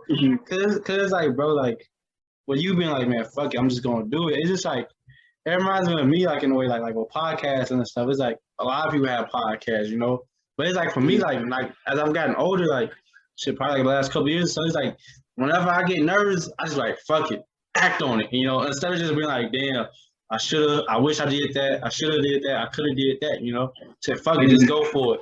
And what happens, it's gonna happen regardless, Absolutely, dog. Like man, how have you found your sound, man? Oh, how did I find my sound, man? That's crazy. That's a good question, man. Honestly, man, just growing up, man, I've always liked smooth stuff, man. Just like smooth classical jazz and just real, I would say like 70s style. Like I've loved like Curtis Mayfield, like Bootsy Collins, some other people, kind of like Prince, just different. Like they all them kind of people always had their own swag. They got their own, like a funkadelic movement type thing, if that make any sense, man. So, and even like a couple artists today, like I listen to Currency, Wiz, a lot of smooth, just smooth music, laid back music, because that's the vibes I've always given. I'm cool, smooth, ain't too much for all the BS, and just living, life, man. Because at the end of the day, that's the only thing we can do. Yeah, that's so true. That kind of influenced me, man. Okay, that's cool, man. And it's like it's interesting to hear you speak on that because like ever since I first met you, like you always been a cool, easy going, like you never tried to be over dramatic, it's for the extra rah rah this and that, like if stuff had to go there, it'll go there, but like you just like Yeah. fun, like you ain't trying to push the issue, this and that, you just trying to relax, have a good time, bro. Yeah, man, and it's crazy though. Like, and I was really raised like with my grandparents, man. So I really heard a lot of just old sound and just I love the melodies. Like a lot of the music I listen to, I love old school melodies. Like Okay. I love when I hear like an old voice in it and it's just real smooth. No, you get like it's real just like some woo, like it's just something, man. I've always I'm like, man, and like growing up, my dad, man, we used to go by my auntie house, man, and my granddad, he got like all his brothers, man, they used to sing like nothing but old school music, bro. Like Wow. you would think I'm lying, like they would literally like Man. get just dancing like the music like old school 1960 around their era. And I was just, man, I just looked like, man, there's some smooth players, some players shit. I'm like, I like this, man. This is cool. It's what I like, man. And I've always grew up around that. My dad, he has a big influence, man. He the one, man, who put me on all the music, bro. Like you already know, me and you, we love Hove, man. And yeah. When I tell you, man, I used to hate Jason. I ain't even.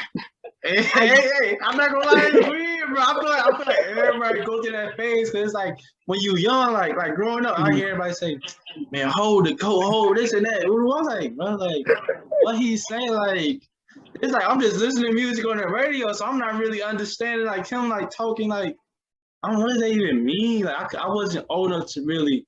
Yeah. That's what I really love about it. It's just like I could go back to listen to Politics as Usual or Coming of Age, and he literally, man, it's like I don't know, bro. It's so crazy. It's like he know the future. Like he just he stay ready. He stay on task. It's like, why aren't you on that? Like, why aren't you like? And I took that like, let me step it up. Not be him, but let me step up my level and get a consistent level of what I want to do. And I want that concept, man. That same concept of just longevity and consistency. Okay. And my two big things. Longevity and consistency. I feel you, man. Like, in what other ways have your father like really like influenced your life outside of just music too, man? Man, I tell him all the time, man. My dad's the biggest influence in my life. I tell him that, man. Like when I tell you, like my dad, man, he come from a background where he could have easily been a deadbeat. He could have easily done anything. He could have easily just became a statistic.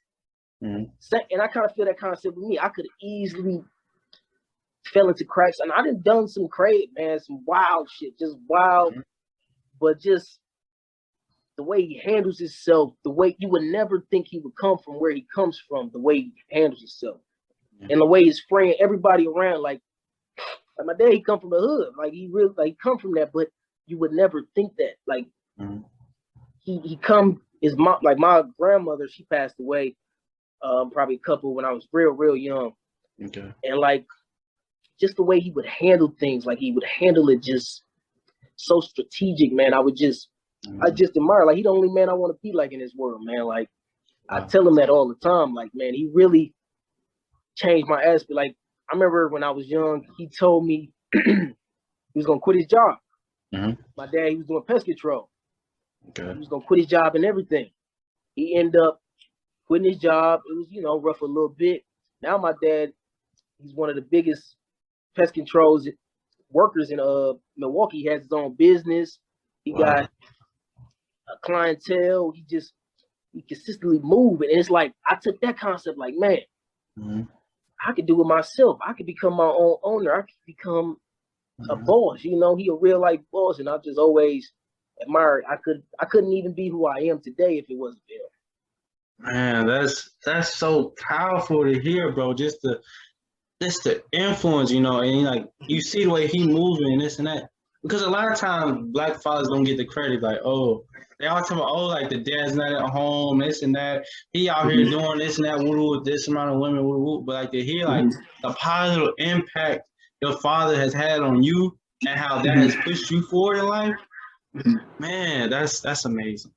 And bro, and it's like it wasn't no cheese. It ain't no cheesy shit. That it's like he gave me reality. He gave me like Al. He like Al. You can you can do this, but he give me the real. My parents, they always give me the real, and that's why I am how I am today. They always, they could have easily said no to a lot of things in my life. They could have a lot of things, but they always just, be you, be the reality that you want to see, and they're gonna hold my back. That's how they always been. They riding for me, and I love that about it. I'm gonna ride for them. Man, that's astounding, bro. Man, and what some of the more lessons you learned from both of your parents, not just your father, but your mom also? From both. I'm gonna start with my mom. Man, from my mom, man, really, my mom, she got that grit, man. She got a grit, man. I love it. Like, I want my woman just like my mom. I think a lot of men are like that. They want that same kind of concept. Like my mom, man, she same way. She been through so much in her life, man. My mom, she actually has lupus. Wow. And she always had it in her life. And the way she handled it, man, is just so inspiring to me. Like, man, it motivated me young coming up. Like, man, on some real shit. Like, you don't know if your mom might get sick one day or anything, or just the way she handled it, man. It just like she's like, yeah, of course now she's good and everything, nothing wrong or anything, but her grit, her devotion, she the read, man. I tell people, I'm like, man, that's where I get my attitude from. Like, man, I'm not like my dad as far as attitude wise, but like as far as laid back, I'm not for too much of none of the nonsense, man. That's how my mom always been, man. She just gave same way. She give me the real, A lot of parents don't give their children the real, and especially your mom. Yeah. A lot of boys' moms, they just baby their children. She did all that too, but she always told me, man, don't ever fold, don't ever let anybody just think they could do whatever. It's what she telling me. So when she tell me that, I'm like, oh man, I got to go. I got to do what I got to do, man. So she just graduated as also too, man. So I'm super proud of her. Kids, like especially like dudes, like we don't get parents don't sometimes like parents like to hide their children from like the stuff that's going on the real world. So they be so all mushy, but it's like when you doing that, you setting your own child up for failure, because they're not gonna be able to handle adversity when it does hit. And they just gonna fold every time, Why they gonna be so overwhelmed, like why is this happening to me? Oh my god, this shit is sad. But it's like that shit happens to everybody. You just gotta get back up. Really, man, that's really it. Get back up. Yeah, cause I ain't gonna lie, bro. That's something like I even noticed about like some of the greats. Like they face adversity too, but they just got back up. They never stopped getting back up. Like I heard like Nipsey say this in this is something he got called Perfect 10. With it was on DJ Mustard like last album or whatever, and he was talking about like the only difference between me and other motherfuckers that's doing this shit is I never gave up. And that strength of perseverance just goes so far and it does so much for people, bro. Man, that's what a lot of people lacking, man. They lacking that perseverance, man. That and a lot of people, they don't, like you said, man. They don't get that they don't get that push, that up. A lot of people, they get stuck. They like, man, oh, I can't do it. I can't. And when you persevere, man, and you just take it on the chin, man, like a real man or woman or anything, it really make you like, it make you. Like, it really makes you of you. You really see who you are. Like, is this the man I'm gonna be the rest of my life? Or, and that's the concept, man, that perseverance. Yeah, that's real, bro. Cause I'm not gonna lie, bro. Like my mom, bro, she told me about that. She told me if anything, if you ever gonna pray for anything, you ever want anything, pray for the strength of perseverance. Cause she said that's gonna do a lot more for you than anything else. I was like, damn. It's like I remember she probably told me that like maybe like that summer when I came back from UIU, she told me that shit, bro. Cause then I'm like, bro, this shit getting hard. I'm like, these classes, this and that. You feel me? Yeah. And actually, that strength of perseverance, that shit gonna take you a lot further than anything else. And I was like, I just always kept that in mind, like, and like that's something I consistently pray about, bro. You know, and it's like even like having friends that like you, like Cameron Corn, and so on and so on. Like people just saying the little things, like, "Hey, bro, I see you. Should keep doing your things." It's like little shit like that, you know. Other people like willing to come on the show like you, bro, and many others like that shit does a lot, bro. For real, man, it really does, man. It really, and it, like you said, man, it really builds your character, man. It really show you how you gonna be in your everyday life, man. How you react to others, how you don't react to others, and it's really big, man. And a lot of people like it, man. But thank God, me and you, man, we at least got a little bit of it, man. Not too much, but a little bit of it. Facts, bro, man. So like, what do you got planned for like with your rollout when you drop the EP? You got any shows lined up, man? What you got? But really, man, I think I got a lot of videos I'm trying to shoot, man. I really want to picture. I don't want to just make videos like I told you, man. A lot of people, everybody raps. Mm-hmm. Everybody, they do the quick, this doom doom. I really want to make films and really make, artistic. I want you to, I really want people to really see, what I'm doing. I don't want to just play with it. It's like, oh, I'm a rapper. Da da da da. I do this. I shoot, boom, kill. I have sex. I say that too, but it's like, what more can I give to the game? What more can I provide? What can I? Because it's an art. It's really an art. I had to really look at that too, Brandon. I had to really look like, am I a rapper or am I an artist? Like I started looking like, what is my art? What do I type shit, And it's great, like, and I got cousins, like I have family members, I have, but it's nothing like I don't go kick it with my cousins. I don't go call them like, hey, what's up, cuz? It's just always been me, man. It's just always. So people, they always, they think I give off a weird vibe. I'm like, no, man, I'm just so used to being by myself and being comfortable in my own skin.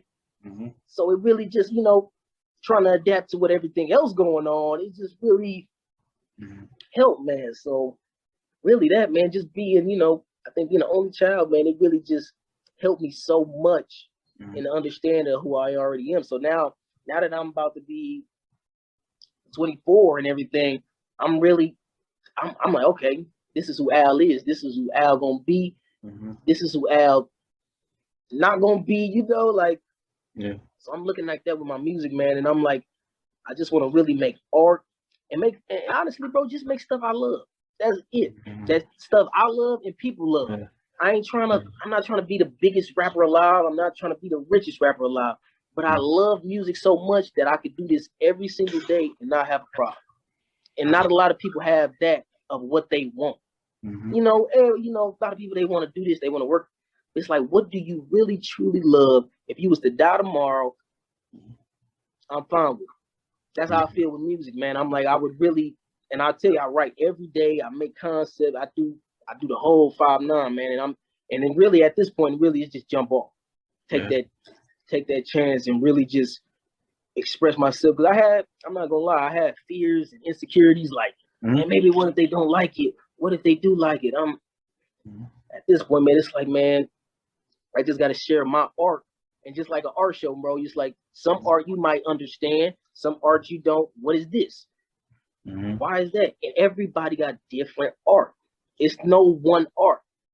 I can't sit here like, some people, they be like, what's a rapper? I don't know, say Thug. I don't know, Young Thug.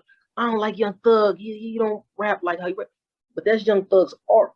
I can't say he's bad at that. That's what his art is. I love that, but that's his art. He has a different concept. He didn't grow up in New York or the West. He's from down south, so it's just a different creativity, a whole visual plan. That's how it is, man, and that's how I want my music to be. Not what it is, not what everybody generally want it to be, but who I am and what's the story I'm telling. Okay, bro, it is so fucking amazing when you broke down the difference between just being a rapper and being an artist, and like how you've been so particular about your craft, you know, because I can really relate to it. You know, I'm not a rapper, you know, but it's the fact knowing myself and like knowing like what am I trying to do with it, you know? And it's Yeah. like knowing like all right, like me, like I may not have like 1,000, a million followers on this and that, woo woo woo, but it's like I can offer some of the most relatable content that shit everyday motherfuckers go through, you know, that people can just really relate to in a real way, you know. And it's like, dog, hearing you talking about like you being like the only child, it's like, dog, when you're the only child, you're forced to like really understand yourself. You know, like you have to, and then you after you understand yourself, you start observing the world around you too. You know, and you just peep Yeah. little things. You know, but it's like you become more comfortable with yourself before a lot of other people do, and people they misunderstand that, misinterpret that. You know, they like that. This motherfucker, he weird. It's not that. It's just I'm comfortable with myself, so I'm not trying to act like I'm this and that. Woo, woo. I'm not that. So I'm not gonna act like I'm that. I'm just me. Just that simple, you know.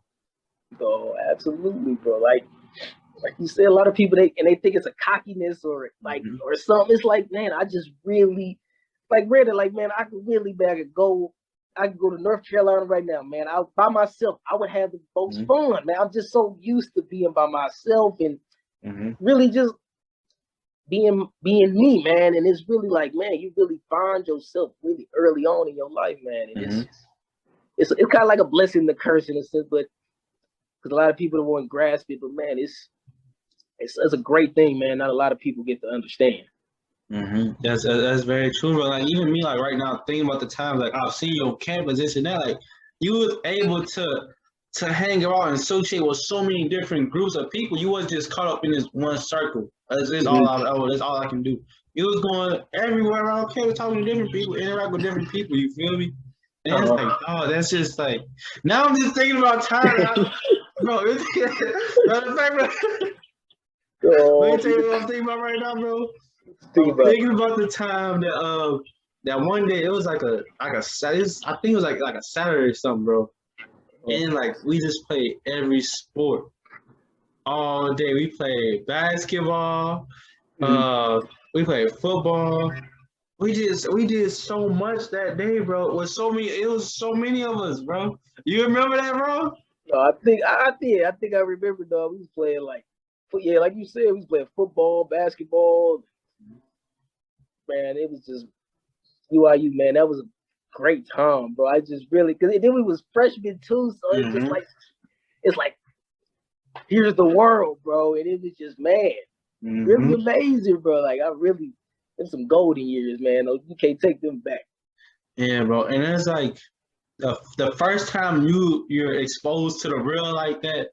That's something you'll never forget, and it can really push you forward or it can really hold you back, you know. But it's all about your decision you're gonna make, like your EP, your perception. You know, like the perception of things is so important because you motherfuckers can look at the same thing but have two different views on it, you know. And it's like, bro, and that's the world. You look at everything, you got a yin and a yang, bro.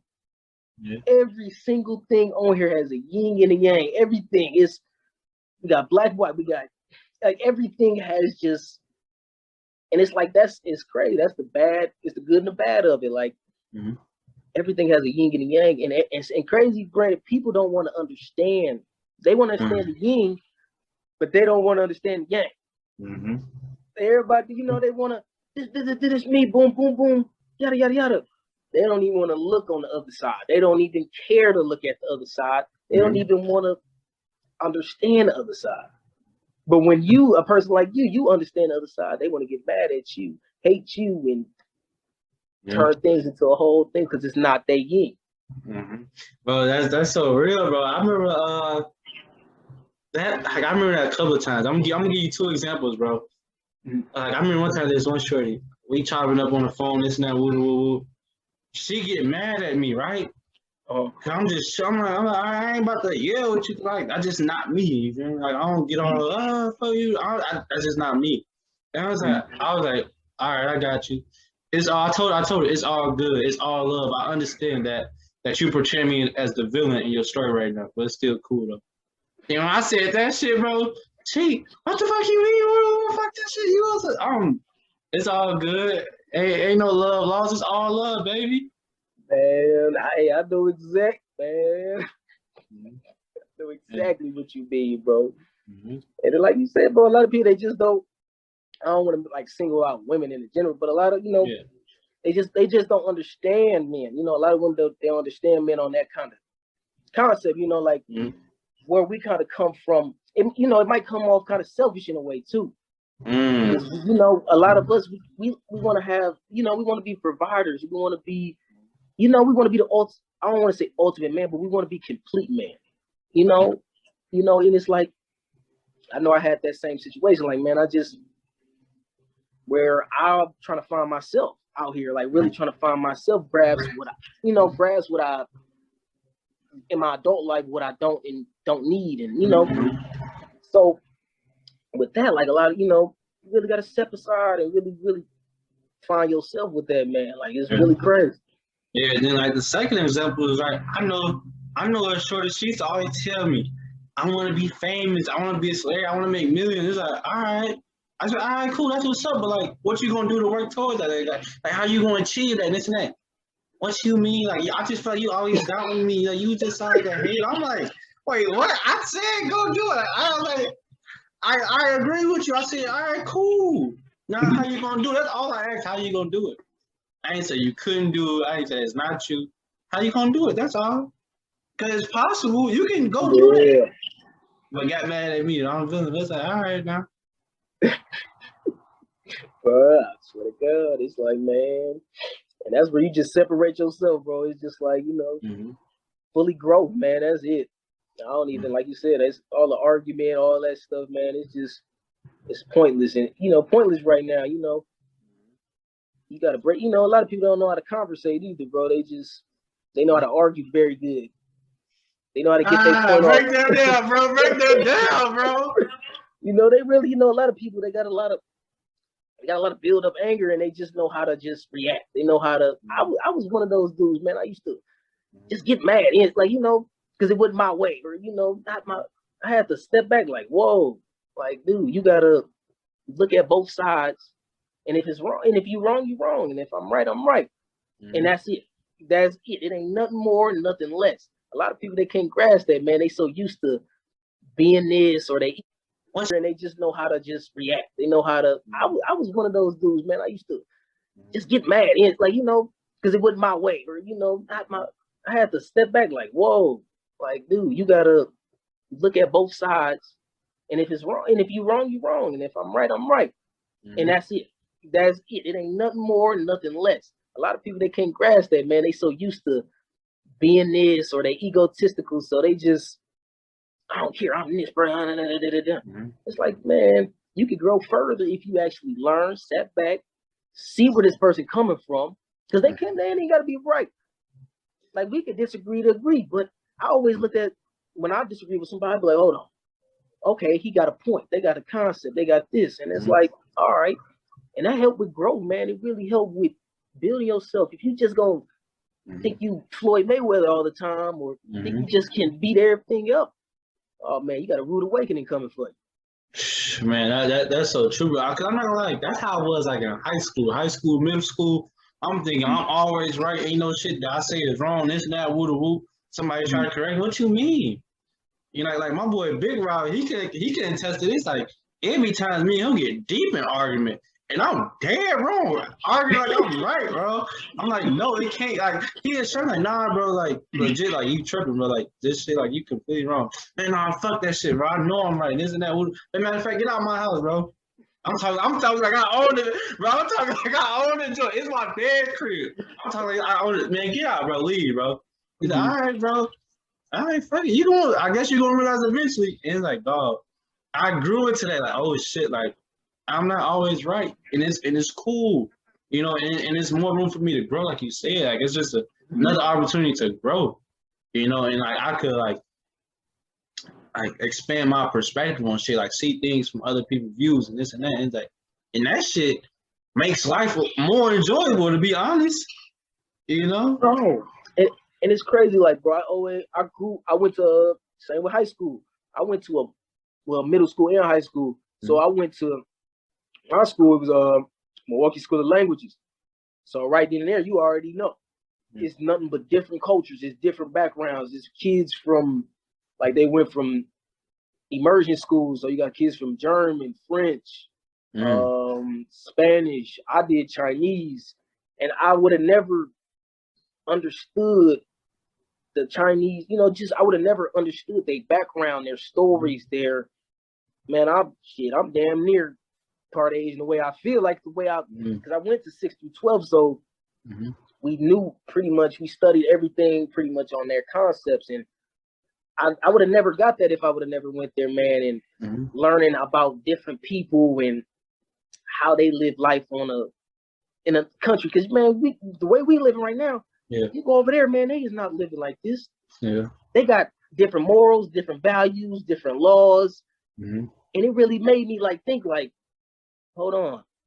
Your life ain't law. Your life is not what you think it is.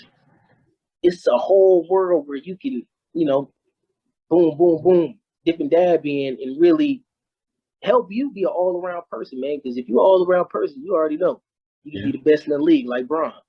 That's true, bro. And it's like something I saw like last week. I was watching an interview of him on Breakfast Club, and this guy, he was talking about how his mentor told him like, you don't have to force your perspective on everybody, you know. And I thought about that, like, damn, like that shit is so true. Like, who am I to try to force somebody to think like this? Like, how am I? Like, what if I'm not always completely wrong about this shit? Like, there's other ways to skin a cat. You feel me? Like, there's other ways to do shit. You know, and I thought on that, man, like that's so real, man. No, for real. Then it's like, bro, what's some of the surprising things you've learned while you was learning about the Chinese culture? That you still take with you day to day type shit. Man, I don't know, man. It's so hard to like with my pops, man. He grew up watching karate movies and, back then, with Wu-Tang and all that kind of stuff. So the Asian culture always been around me in my life. So I don't know, man, kind of patience. If you notice, a lot of Asian people, they're very patient. They got a real soothing. They really just relax. They take things for what it is. They don't really do too much. So I really looked at it like that. I just learned a lot of patience, a lot of, I don't know, how could I say it? I don't know, just a different feel, how they feel. Like they just real authentic. It was real. They don't have to do too much. It never was not enough. I'm different how they drink tea, how they just grasp life, man. That's pretty much like it's just always been patience. Okay, and what you talking about, that patience, man? I feel like that reminds me of Nip's the marathon, like his concept of the marathon continues. It's like just running your constant speed for a long distance, and not necessarily get caught up with, I gotta sprint these next 10 yards, I'm gonna be dead for another 30. It's like this shit is all about the long game, the end game, because like anybody can have right now, like even like Ho talked about that in different interviews. He done like anybody could be the hot artist for right now. So like what motherfuckers gonna do in the long term type shit. You feel me? Like, I remember one lyric, he said, the fuck is 50 cents? I'm about $1. Like, what? Come on, dog. It didn't make you think like, damn, what do you it's like, damn, I could be, I could move that 50 cents up to $1, like real life. And bro, I had to learn that like patience is really a virtue, man. Like it's really, because man, you already know I'm a fast dude. I move fast. I just on the court, anything, I just move. I've always been a fast dude. But as I got older, I had to notice, like, man, like I said, it's a marathon. It's not a who's the first to the finish line. It's more of a how consistently can you keep pouring this in? How can you just keep doing. Because it's gonna keep things gonna keep happening. You know, Yeah. bad things gonna happen, good things gonna happen. It's how Mhm. you react to it. How do you keep this you? Like, how do you keep yourself non-vulnerable? Because you already see, Brandon. You can look in the news right now. It's a Mhm. lot of impatient people out in this world. Mhm. Them the first ones to go, the impatient. Yeah. And once I learned that, man, I learned that patience is a virtue, and that if I can really study, mobilize, and strategize what I'm doing, keep doing it, I can't fail. I can't lose. You know, like I said in the beginning, like you can't lose with that mindset, man. You just keep going and going. Don't let up, and man, the world is a billion things for you. Man, whew, that is heavy right there, bro. Cause it's like having that I can't lose type of mindset. It's like that shit is so critical. You know, and it's like also like when you saying like it's not about who finished first, like I've seen a lot of motherfuckers burn out already, you know? And it's like, damn, bro, like we thought you was gonna be the next such and such. Like we thought you was about to go crazy, woo woo. Like I remember it was this one running back I went to middle school with, right? Everybody like, oh man, he nice, woo woo. Eighth grade year come, he know he doing nice, he doing his thing. Then his freshman year come, right? He going dummy, right? You feel me? Everybody like, oh shit, like he legit nice. He playing up on the varsity level as a freshman, getting yards, going crazy, this and that, woo woo, right? After we graduate, couple of summers go by, couple of years go by. I have one pretty close to being done. I just finished up an entire notebook, like 250 pages worth. So I'm transcripting it onto my computer now and going through it. So yeah, I'm gonna try and get something out here in like next year or so. So yeah, I'll keep you updated on that. But I got a lot of good stuff, and it's a lot different. You know, there's some happy stuff in there. There's some really like eye-opening just there, and of course I'm stuck home to the roots. Got some sad stuff in there relating to life, but I tackled a lot of different things. And I read some of my new stuff and I'm like, man, I'm really proud of this. I am, yeah, I sent you one of the ones that I'm super proud of the other day. And I was just like, yeah. Bro, I must Dude, I'll read it for everyone's, because I don't know. I just remember sitting down and writing this and being like, I'm a really flaw this one out. And I've spent a couple weeks on writing this one. But it was love which my heart cannot hold that made me feel the best. It was an overwhelming pressure exploding from my chest. A volcano. I tasted the ash inside my mouth. Bitter taste. You stained me. Love my heart couldn't contain, just an overwhelming pain. It was corrupted, meant for anyone who was you. But at the end of the day, I wanted to fall in love with someone who looked like you, someone who talked like you, thought like you, acted like you, did everything just like you, but someone who wasn't you. The love spilling out of me was not reciprocated from the heart which you had, which you covered so tight, packed and wrapped, no one would win that fight. Like an empty can you crushed, thrown away, you were done with me. I had more love to give. I looked for someone who is more like you, which wasn't you. Maybe someone had the concept of you. That's what I chased the most. I just wanted you. I struggled accepting the idea of you with someone who wasn't you. I guess I needed to settle for you. You didn't want me, and I struggled with that, though. What could I do? I wore my heart on my sleeve. It was attached to my arm. Anyone could see. Stitched and stoned in blood, that was me. I could cry. I would bleed. For that love that I couldn't contain. I painted pictures of women, those who may act like you, talk like you, think like you, and look like you. Image just kept splattering out. You, you, you. I couldn't escape the idea, picture, thought, and love for you. I got lost swimming in idea of you. My skull the tank, my brain the fish, bouncing off each wall, a memory each hit. I got lost smoking dreams of you. I light my joint and beg for you. Each puff of smoke, a distant memory, fades and invades my lungs of you. Let it sink deep in me, making me high, just like you. Stoned in a feeling I want to go home, back to you. It was love that my heart can't contain, that breath of you. Yeah, I've that's what I've really taken account for in the last few months is like who I sit down with and talk to. And I'm just like, wow, I have some very intellectual friends that I don't see eye to eye to, but we have excellent conversations, and I will sit in the car with them and we will drive and talk for hours. And those relationships are what I will take to my grave and be happy with. People that are distant and that just kind of check in on my life every now and then, you know, like I don't want it.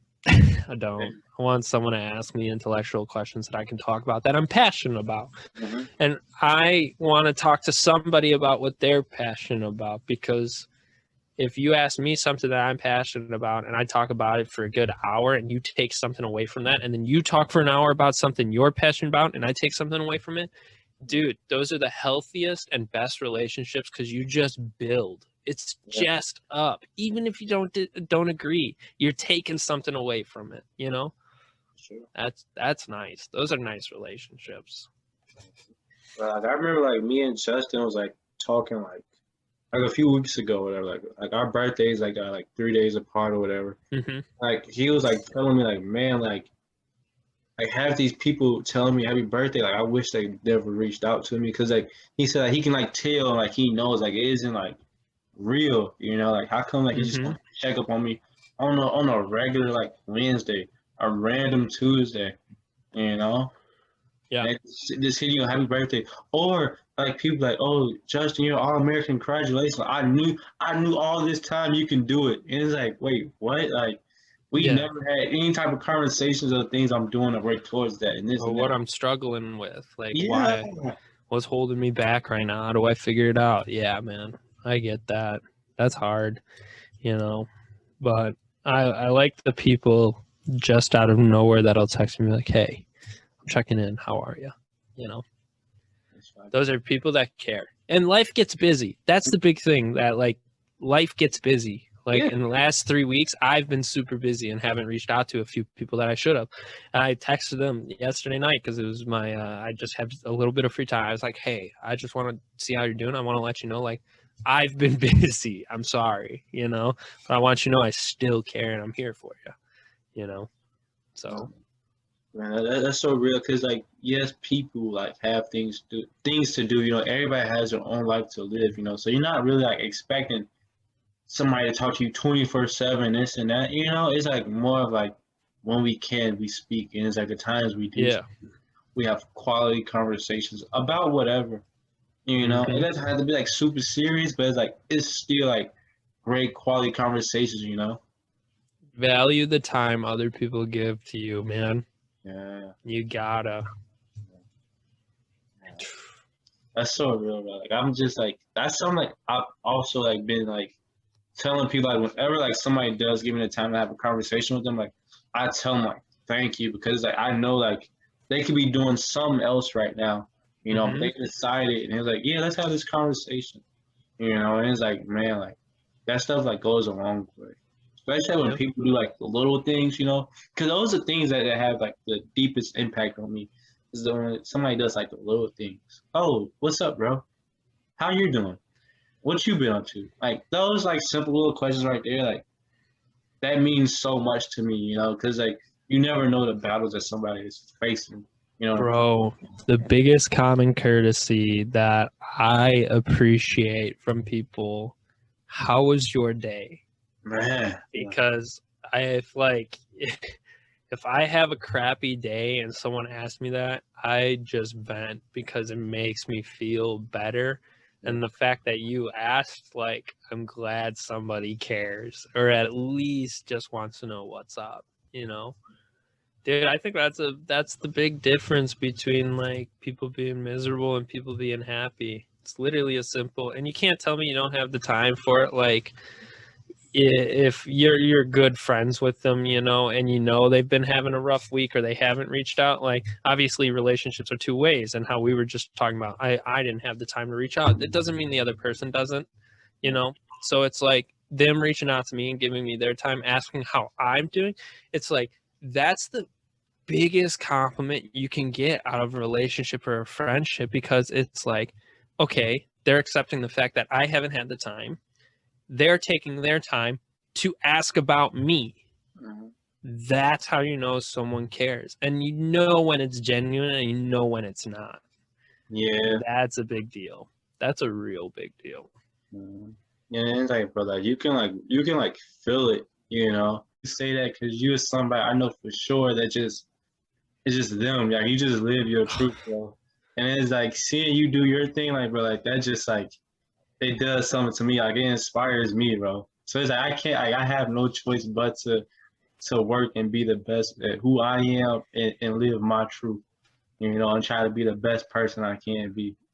Dude, I think that's one of the things that like a lot of people don't get is like at the end of the day, I just explained this to someone the other day and I used a really good metaphor and I'll use it now. It's like if you look at the whole universe, the whole thing, whether you're religious or you're scientific or whatever, like at the end of the day, out of everybody and how big everything is, you're literally like a speck of dust. So Yes, I'm gonna make my speck of dust as happy as I possibly can, because like it doesn't matter down the road what you think of my speck of dust, because it's just gonna get blown in the wind, bro.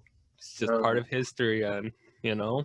Yeah, man, that is so real, bro. And like, dog, I literally like I was talking to my boy Corey about this the other day, man. Like when we was like younger, like in high school, middle school, he said, "Oh my gosh, like we gotta change the world. We gotta make the world a better place, and this and that." But it's like, no, actuality, like the best thing you could probably do is like do something like with the people like you love, like help them, you know, the best way you can. And then like hopefully somebody else like tries to copy that same type of blueprint, you know? Dude, I think one of the things that a lot of people don't get is like there's a lot of people that are okay with working a 9 to 5, and there's nothing wrong with it, you know? There's nothing wrong with being happy with waking up 8 o'clock, 7:30, going to work, coming home and being with your family and friends and like impacting them. Because you don't have to impact the entire world, but impacting the people you love is like the big what matters, you know? Because those are the people that like will miss you when you're gone, not the people that are like, oh, they could have changed other things throughout the world, and it's like they did what they could, you know. Yeah, bro. That's so real, bro. Cause like I'm not gonna lie to you, like something that it kind of irks me a little bit, irritates me a little bit, is like when I see like these business guys, like they be on a YouTube ad. Oh, you want to make a quick 7 figures? You want to become a millionaire? Just take these 3 easy steps, you know. But Right? oh, they be like, oh, you need to be an entrepreneur, but it's like not everybody like wants to go down that path. No, not at all. Not at all, dude. There's like, how many people work trade jobs that like, I'm working for a movie company now and I love doing it. But like, there's a lot of people that I know in our generation and stuff that don't want to do the work and do it. And it's like, but they're doing something that I don't want to do. I don't want to be an accountant. I don't want to go sit at a desk and do math all day, or I don't want to be in a science lab. Like that's stuff I don't want to do. I want to be up on my feet moving things, and I'm picking up things that I would have never learned if I was behind that. And it's like what you're saying is like the money at the end of the day just don't always matter, you know. If you got some faith in something and you believe in yourself, like manage with what you got and go off it, be happy. Because like a great quote that I know is like, money is like a breath, dude. If you hold your breath, you let go of it, you know. But if you breathe, it comes back. It's like that's how it works, man. That's the same thing with money. It's the same thing with relationships. Like that's a big thing that I got a board upstairs in my room that's got a whiteboard, and I've written down things like that's what I've been doing. I've been goal setting and things that I want to do every day, or things that I need to tell myself every day. And one of them is to let it go and to breathe, let it come back, you know, because if you don't, man, it's like you suffocate yourself a lot, you know. Yeah, And so that's the problem, is a lot of people upset like that. Like, just breathe. You'll figure it out. It'll happen. Things don't change in one day unless it's like not as significant, you know? yeah, like that's so true, bro. Cause like on like the day to day, you feel like, oh, like I'm going through like this whole cycle of doing like the same things, but then like you look back like over like 6 months or so, you can say, oh my gosh, so many things have changed. Yep. And it's like, wait, what? Like, how did all this stuff change? But like every day still feels the same, you know? Yeah, exactly. And it's like, it's that, dude, it's the common saying. People are like, same shit every day, same shit, new day. And it's like, it's not though, you know, like the way you interact with the people around you is different every single day. And even if you didn't do something the night before, what if they had something going on? If you care about the person or want to know, like, ask, you know, because that changes you, because then you go home and think about different things. I think what you were saying is a big thing, is like the 6 month change. Like, I just thought about it, like, I want to say like a week or two ago, and I looked at the last 6 months, and I was like, dude, and like for me now looking at it is like, it's a flash. I graduated college. Yeah. I went to like 5, 6 different states, just visiting friends, seeing people, and traveling. I started my master's degree. I started a new job, and I like look at it like in the last week, and I was like, damn, I've been doing this for moving for now like 2 months. It's been forever. And then in reality, it's like, wow, a lot's changed in 6 months, dude. Yeah. Like, that saying life is too short is so true, especially if you just look at it in 6 month increments, you know? And that's the work, and that's the hustle, like, people don't get. Is like, 6 months is a lot, man. It's a lot in life. Yeah, bro. Like, bro, like, I could like think back like 6 months ago, like when me and Justin, like with the podcast, we're thinking about like, all right, how can we improve like our podcast quality and things like that? How can we get better with our conversations? And it's like now, like we've actually met those standards, you know, and like we came up with some new ones now. You know, it's like, bro, like just a thing like 6 months ago, we wasn't even thinking like this. Like, how are we going to even do? Like, how is that even possible? Yeah. You know, and it's Bro, like it's something as simple as like recording, like or having like a visuals. You know, like at first, like we wasn't doing that, bro. But it was just Yeah. strictly just audio. Well, look Yeah. at us now, man. Exactly. No, that's exactly it, dude. And people like, you don't realize it till it's later, and then it just becomes a standard. You know, it's like working. You can get it from football. You get it from football. I know you'll understand this just as much as I get from being an athlete. It's like, what makes great athletes great and what makes good athletes good is the great athletes do the small things consistently, where it becomes a habit. And then it's just a standard. Good athletes look at it and it's like, how do I get to that? And it's the same thing like you were saying, over 6 months. That's now your guys' standards. Now you're good, you know? And it's like those great athletes look at themselves and they're like, okay, now I'm good, but what do I do to become great? It's like, how do you keep growing? What are the small little things that you can make consistently to reach that great? And then that becomes good because it's a new standard for you. That's the big thing. 6 months, dude. This is what I will say. I've changed my mindset. I'm a growth mindset now, dude. And that's how I think, is growth mindset, bro. And too many people are okay with just being complacent. Complacent mindset is a big thing of the generation. Yeah. Well, they got this because they're lucky. It's like when you're a nobody and you're bad at things, like no one notices you. When you're in the middle and you're good at things, it's like they're like, okay, yeah, he's good. But when you're great, you get lucky. When you're a legend and you're awesome, you got lucky. And it's like, where were you when I was down here, dude? And it's like, it's all in a growth mindset, because those people that sit at good are just complacent. And that's too much consistently, man. Yeah, bro, that is so true. Like I've heard people say like why certain artists are like great at what they do. Oh man, this guy, he sold his soul. Oh, this guy's an Illuminati. But it's like, how come it just came like this guy really worked this hard at his craft and like became better over time? You know, like sometimes it's really just that simple. It really is, dude. And too many people, a lot nowadays, don't want to do the work. They're looking for the handout, you know? And it's like, that doesn't exist. You want to know why so many young kids and stuff are going to like play sports at higher levels and stuff like that, or musicians are getting picked up so young early? Because those kids ain't complacent and they're working at a younger age. And it's like technology, it's just exponential now, you know? Yeah. Like, dude, even look at the talent through like basketball or football or even soccer. Like, you look back 30 years ago at the first few TV games that were being played, and like, I bet you can look at football and be like, I would have smoked those guys with the talent level I have now. And it's like, it's because the games change so much. Like, their pro level is stuff our kids do. Natural, you know, not everybody goes through that, you know. Yeah. I think that's a good thing to notice too, is like, everyone experiences something at one point in their life, you know, and those experiences from other people is what can help you, and that's where growth comes from, you know, because we are all so different.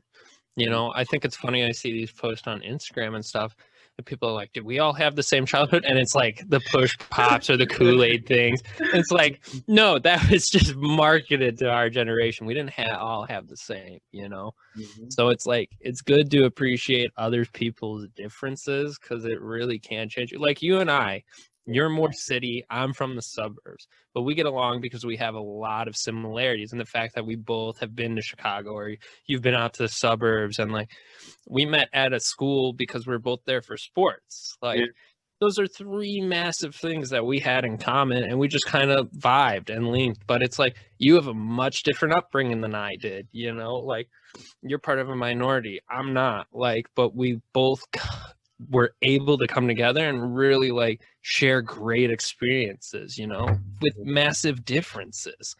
And I think that's a problem that a lot of people don't have, is they see different in other people or things that are like frightening in their lives, and they don't want to change or go experience it. And it's like, that's why people don't change, you know. It's like you talking about your anxiety. It's like, yeah, you know, there's people that let their disorders and such define them. Yeah. And okay, and they go through the motions, they go get help, or they go get the medications and stuff, and they take it. But like, I know it's so easy for me to talk about this topic because it's like, I'm speculating, you know, but it's like, you got to also try and put some work into outside of just what people are telling you, you know. Like, That's the hard part right there. yeah, and I think that's like, it's easier said than done. So it's like, I will never like be able to personally say like, yeah, that it's easy to get through, because it's not. It's a disorder for a reason. It's because it's difficult. No one gets through that stuff in a day or a week or anything. It's like, in my opinion, everyone's battled depression, whether or not you know it at some point in your life. I know for a fact that did not take a day for me to get over. It didn't take a week for me to get over it. That's not how it is. But you got to seek a way out if you're gonna do it. But you got to put the work to get out. You don't just see a door. Doors don't open without you either pulling, pushing, or doing something to it. It's just how it is, you know? They don't. Even a revolving door, you got to push, man. So you got to walk up to an electric door for it to open. Like, you got to do something in order to do things, you know, and find a way to. How did you like develop that growth mindset, man? It's hard. It's really hard. The first thing like you really got to do is, I sat down and I talked to some of my closest friends, and I really looked at myself and I said, what are some of my flaws that I know I can't change, that's a part of me, you know, that's like instilled in me? I'm loud. You know me personally. When like we're in person, I'm a loud person. I just talk at a higher level. That's how it is. There is no toning me down. Like, that's just how I am. So I was like, okay, yeah, I can be loud. So I've learned my growth mindset, and how I change some of that is I listen a lot more. I sit and I listen to what people are saying. So it's like finding small individual things that you know you can't change. That's the first great step to a growth mindset. Finding an alternative, because then when you find problems within you that you can change, you're capable of it, because now you know you can already find another solution for things that you can't change. So if you're capable of finding solutions for things that you can't change, you're going to be able to find a comprehensible solution for something that can, you know. I was, for those 3 months that I was just traveling and stuff and doing something, I was sleeping in for a while. You know, I started this new job, and now it's like, today was my day off. My sleeping in was 9:30 because I'm so used to getting up at 6. And it's like, I'm okay with that. Like, but you gotta be ready to change. That's the big thing, is accepting the possibility of change, because you can't grow if you don't want to, you know. And change is scary, man. It's hard for a lot of people because the unknown is like what holds people in. And I can't remember who quoted this, but I was listening to it, and it was like, the only time that you're going to grow or accept things is either when you are uncomfortable or you're doing something different, which is also going to make you uncomfortable. So it's like, even if you're upset and having a bad time and you're uncomfortable doing things, it's growth. And then when you're out searching for something and you're looking to change things, it's uncomfortable and it's growth. So it's like, people who are comfortable, you'll never have a growth mindset, you know? And it's like, being comfortable in yourself, that's great. Cool. I'm happy for you. But it's like, everyone's got stuff they can change for sure. That's For true. sure. You know, no one is perfect by any means, you know. There are people that are perfect for you, I think. I think there's people that fit together. It's like a puzzle piece, dude. I just used this analogy last night talking to one of my friends. I was like, everyone's like a puzzle piece. They're distorted, they're messed up, but there's other people that are distorted and messed up that fit in you perfectly. Those are your friends. Those are your friends, your family, your relationships. Those are those people. You're not going to make a puzzle without other people around you. We're social animals. Like, that's how you grow. You take what other people close to you say because they're close to you. They know you. What's that saying? You know, your mouth's right under your nose. Your nose don't tell you when your breath smells. People outside of you do, dude. That's the only way to grow, is having other people around you and looking in. Like, that's how I started my growth mindset. You got to start looking in and then look for help from outside, from people who know you well. To go through today, tomorrow, the day after that, all that adds up to the future. So it's like, if you see success in the future, you have to like feel like you have the chance to be successful every day. You build up to it. Like, sure, I'm not successful now, but I'm doing one or two little things that put me in the right direction so I can become successful later. And just enjoying life. I mean, short, kind of, have a little bit of fun, bro. That's real spill, man. Like how did you like develop that mindset of like, bro, I gotta be more than now. I have to appreciate right now. I'm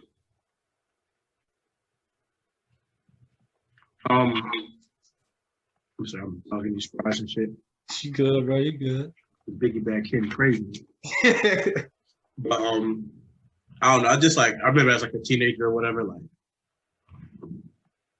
I just kept looking forward to the next step. Like even just like adolescence, school, up to high school, just next step. And then I think my senior year I had a girlfriend, and I went to my freshman year of college, and I was kind of wilding out, and we ended up breaking up or whatever.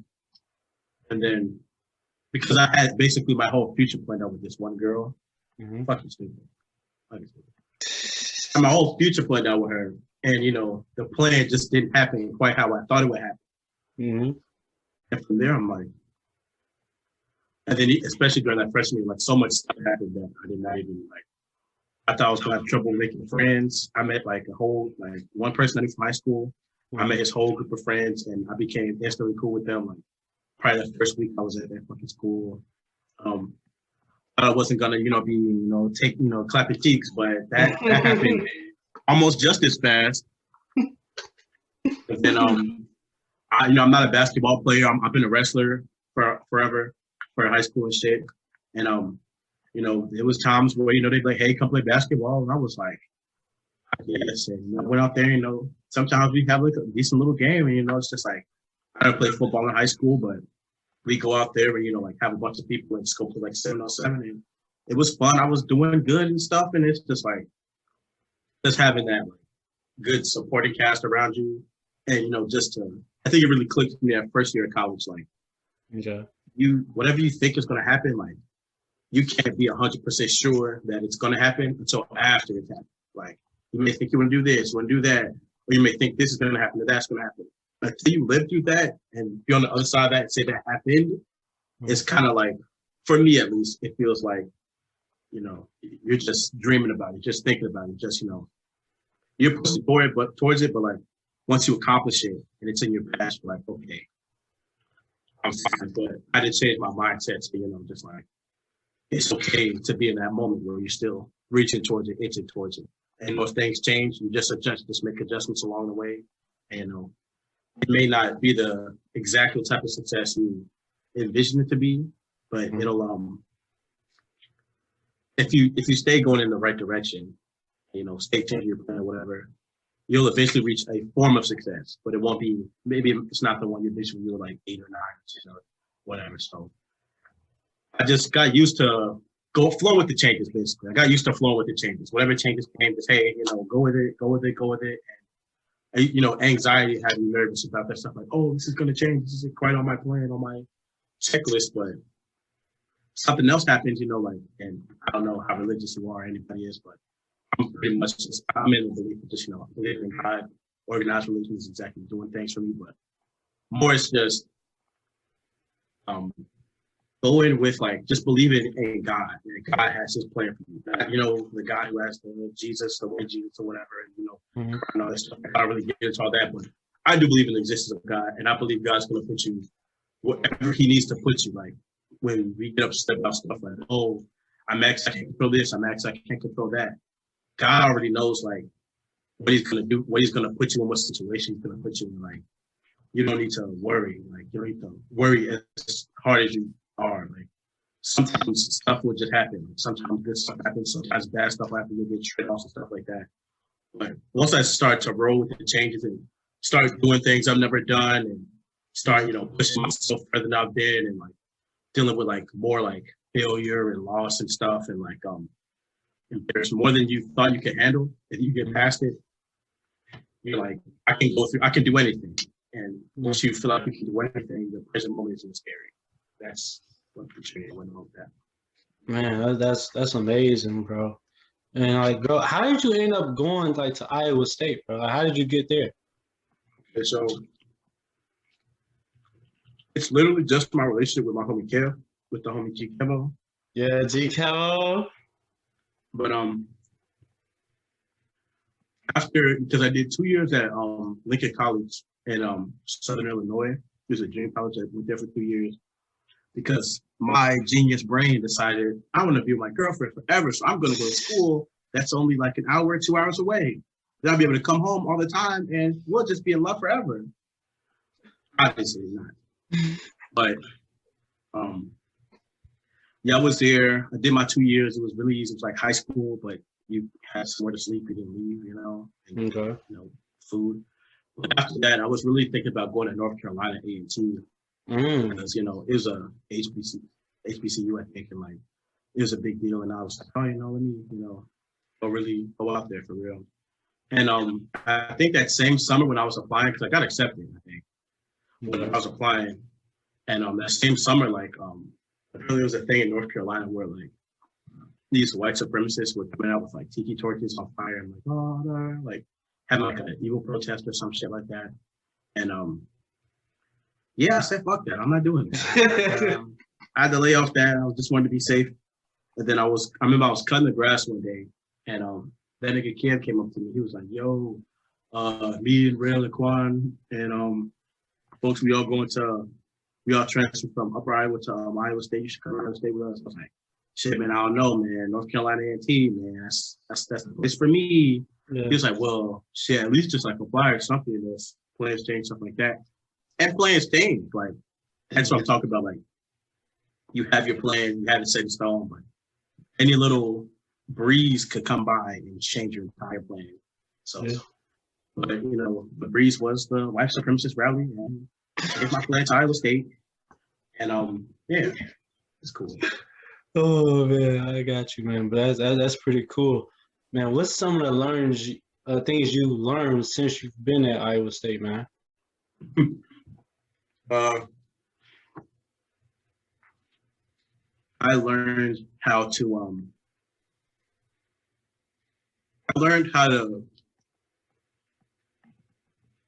I learned how to like coexist with more white people than I'm used to because I'm from like a black suburb, or like black and Mexican suburb in South, and I've only been around like black and Mexican people. Like the most white people I've seen like were like teachers or maybe like one student or like two like a handful of students maybe, but Yeah.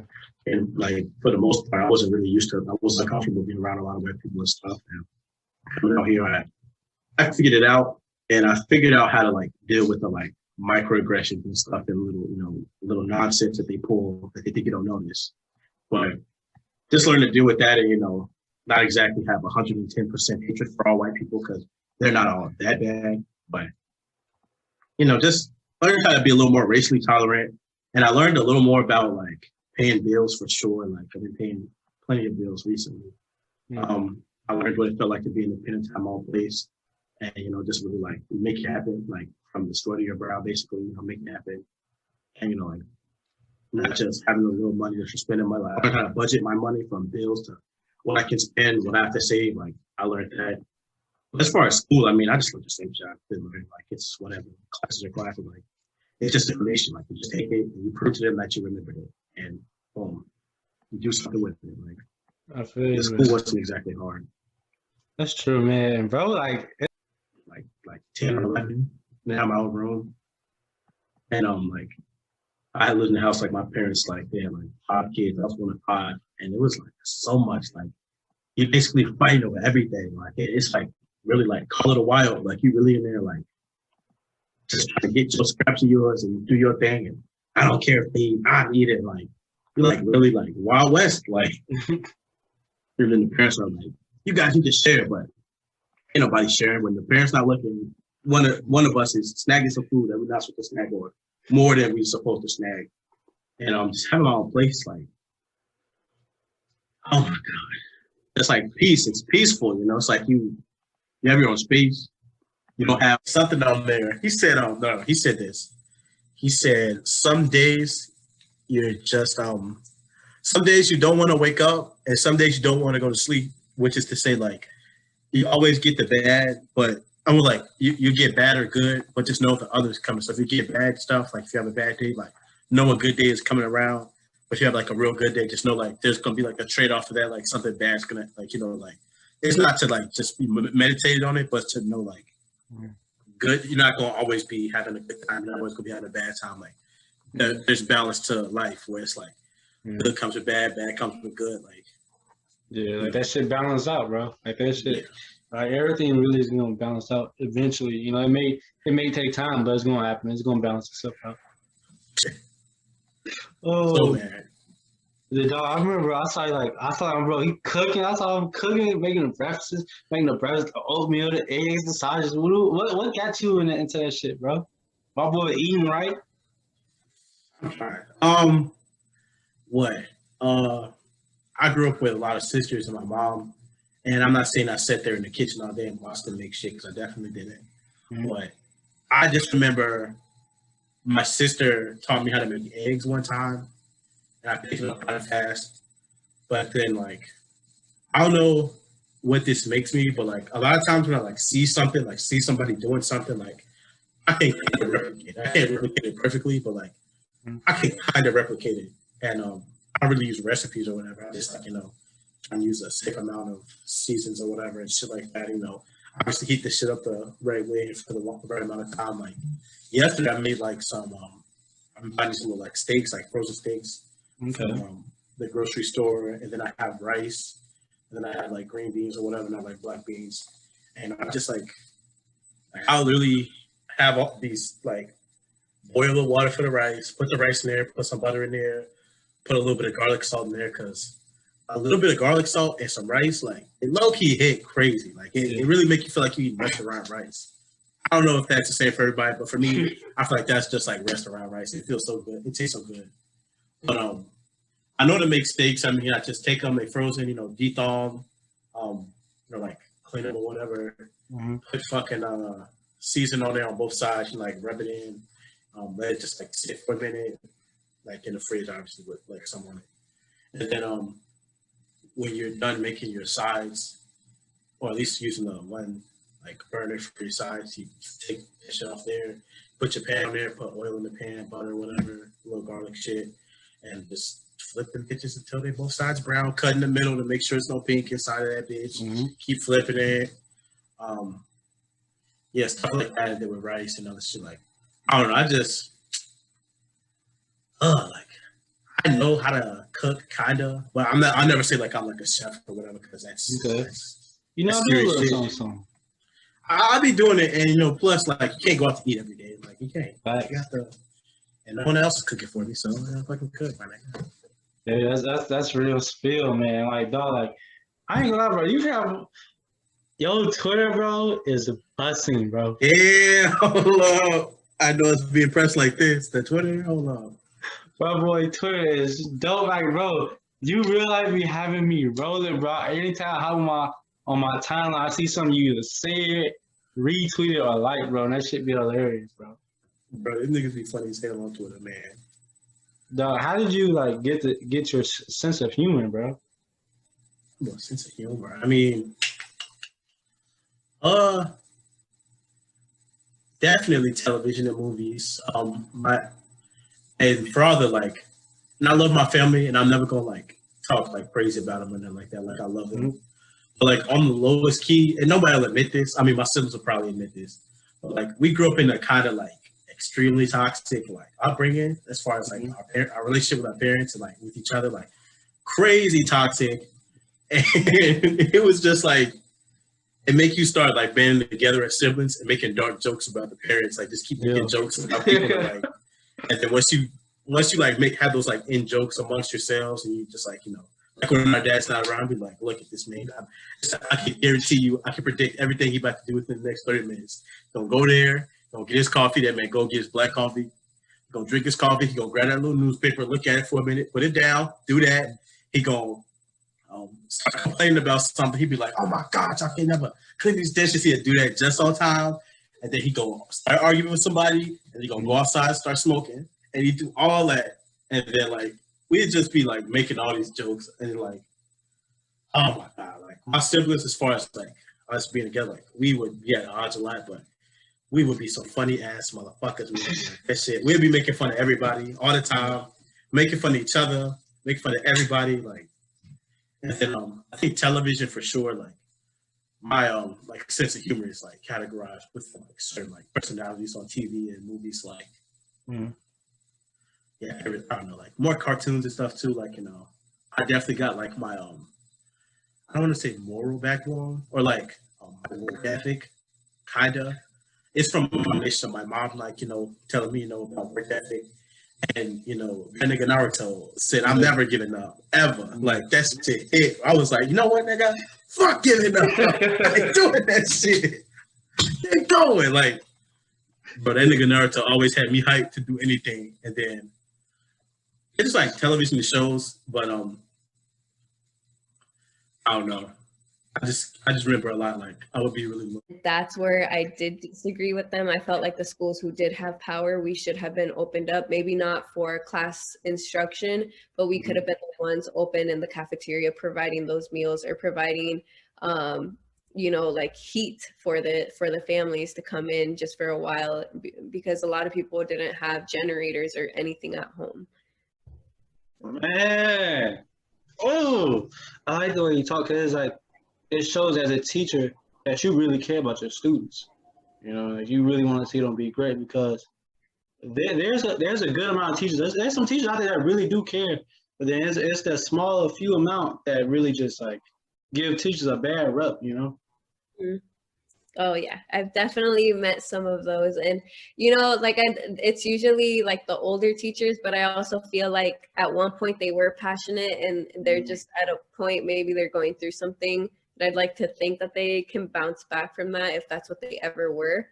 But you know, like I try to, even if I'm having a bad day or a student did kind of like cross the line the day before, I try to remind myself like they're only in my class for 45 minutes or 50 minutes, and I'm gonna make those 50 minutes of them just being a kid, being a learner. You know, because a lot of them, when they go home, they end up being a mom or a dad to their 5 younger siblings because mom and dad are at work. And so I just really try to make it clear to them, like, when you're in here, yes, you have to respect me because I'm the adult, but I'm not getting on you because I don't like you. I'm not getting on you because of this or that. It's because I want you to feel like you are a kid in here. And I teach sixth graders, so they really are babies. They're 11, 12 years old, right? But they think they're big and bad. But like, I remember those years. that was I other remember those years. they act like they're big and bad, like with other teachers, but as soon as they come into my room, like, they know that we do not play like that. Like, I will call you out if you are trying to call out another child for something else. But at the end of the day, like, when, I don't know, it's just, I feel like it's a lot of just building relationships with the students that solves a lot of things. Like, my students are very willing to tell me things versus another teacher. Or just a simple good morning class, like, how are you guys doing? Or I don't know, like, I try to make them handle and reflect things like an adult. So, but I'll never say I'm sorry, because I hate when people do that. That's not sincere. Why do you want an insincere apology? Right? But like, you're like, well, why did you say that? What was the purpose? What was the intent behind that? Like, did you really need to say that? But at the end of the day, I'm like, oh, it's okay. Like, it was just a mistake, you know, like, I'm not going to be like, why would you say, like, I don't know. I try to balance it out. Like, I walk in, I'm like, good morning, my loves. How are you doing this weekend? Yeah, we have a great time in my classroom. Man, that's great how you like have like the perfect balance of doing like curriculum and then also giving like a little hint of like little life lessons that they could take on with them in the future. Yeah, I don't know. Like, and last year when I started in January, because I started right after graduation, I had like an all-star team. Like, we were amazing. It was also my student teaching team, so I got to work with my mentors, who are now my co-workers. And I was this class's third teacher, so these kids had already thought that they had scared off the two teachers prior. So they were pushing and pushing and pushing my buttons. I'm not gonna lie, they made me cry like 3 times. Like, these kids were running me over. Like, it was ridiculous.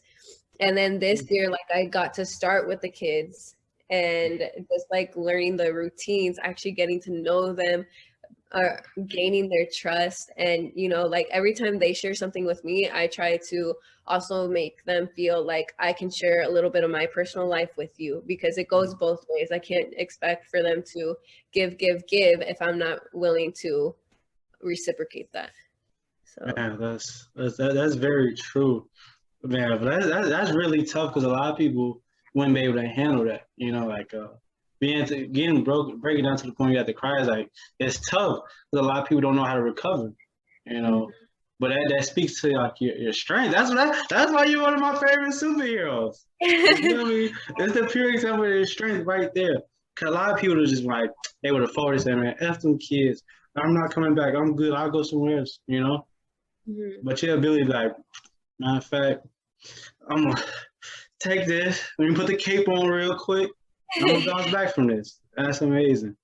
No, and I've told them multiple times, because they want to skip class or whatever.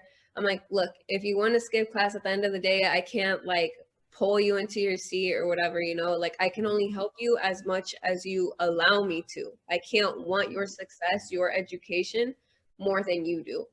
I'm here, I'm going to do my job, I'm going to do my 100%, but I need you to put in your effort as well. And I always give them the talk. I'm like, look, I'm here by myself. I don't have my family. I came here because I fell in love with the school. I have like I see younger me in you. And I hope that you see, like, you take something good from my instruction, you know, because as soon as you step out of our district, people aren't going to, you look left and right, they're not going to be Latino, they're not going to be Black. That's what you're used to here. When you leave Houston, that number gets even smaller. When you leave Texas, that gets even smaller. I was like, when I grew up in Iowa, in my town, like, it looked nothing like this. Like, this feels like home to me. Like, this just feels so comforting. And I just always try to make that like bigger picture to them, that I'm here for them. Like, at the end of the day, whatever administration says, like, yes, to a certain extent, that that does dictate what I'm allowed to do, but I'm here for my students. Man, I was like, oh, a teacher like you would be like the one that, like, man, she cool. Like, she really care about us. Miss Sanchez, man, she dope. You feel me?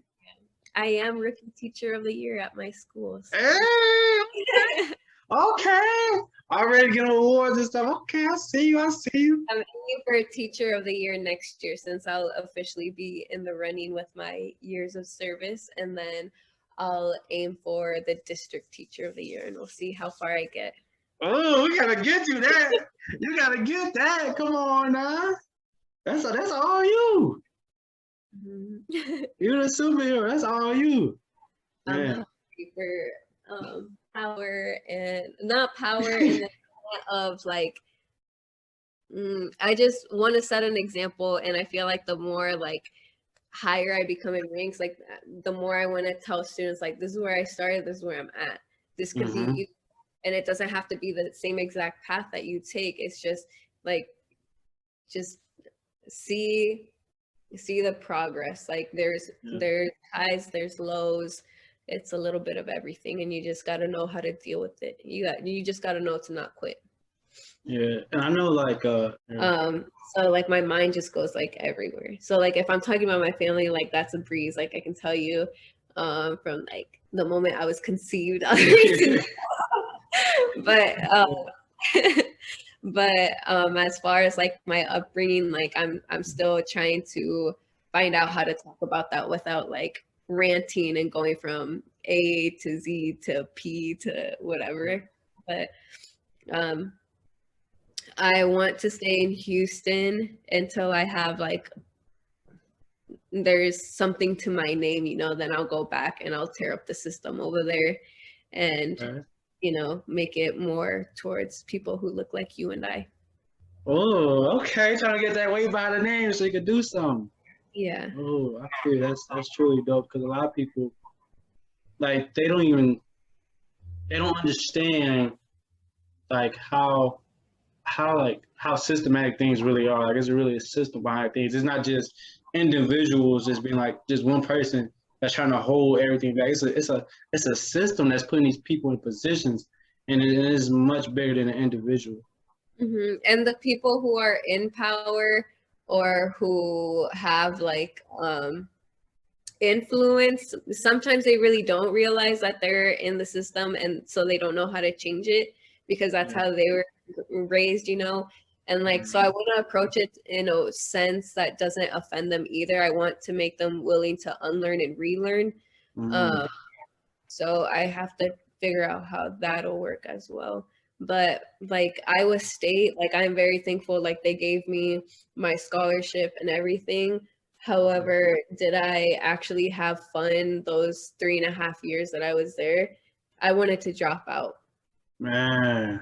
I did. It was, my major specifically is predominantly white females, and we have to take social justice courses, and just hearing how okay they were with systematic oppression, whether it's sexism, racism, or classism, it's ableism, any of that, it's disgusting. And many times I felt like when I spoke up, I was the only one that was willing to speak up in the opposing opinion or viewpoint.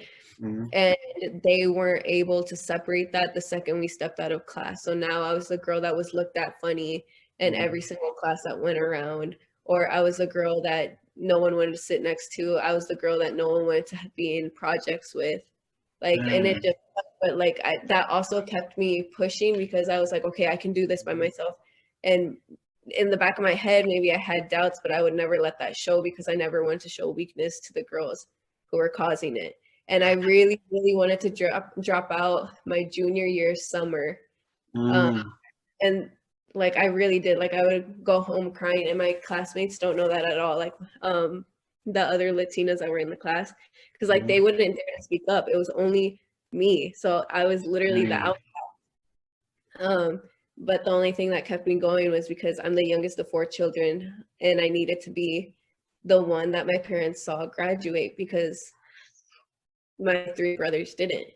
And so I just kept thinking of my dad, like, I have to do this for my dad. I told my dad I'm gonna do it. I'm gonna do it. And I tell my kids that all the time. I'm like, yes, I'm a teacher now, but they're like, for a good year, I didn't think I was gonna make it through college. I really didn't. Man, that's tough, man. But I'm happy to hear that you was able to power through it when you got to think about your why. Like, why did you want to do this in the first place? And I'm just because if you didn't power through, we probably wouldn't have met. You know, you probably wouldn't be teaching right now. But it's amazing to see that you just kept on going, and you just got stronger and stronger. You know, and you had the brave. You was brave enough because a lot of people, like you said, they don't speak up. They don't share their opinions. You know, a lot of people don't know how to or just simply don't want to. You know.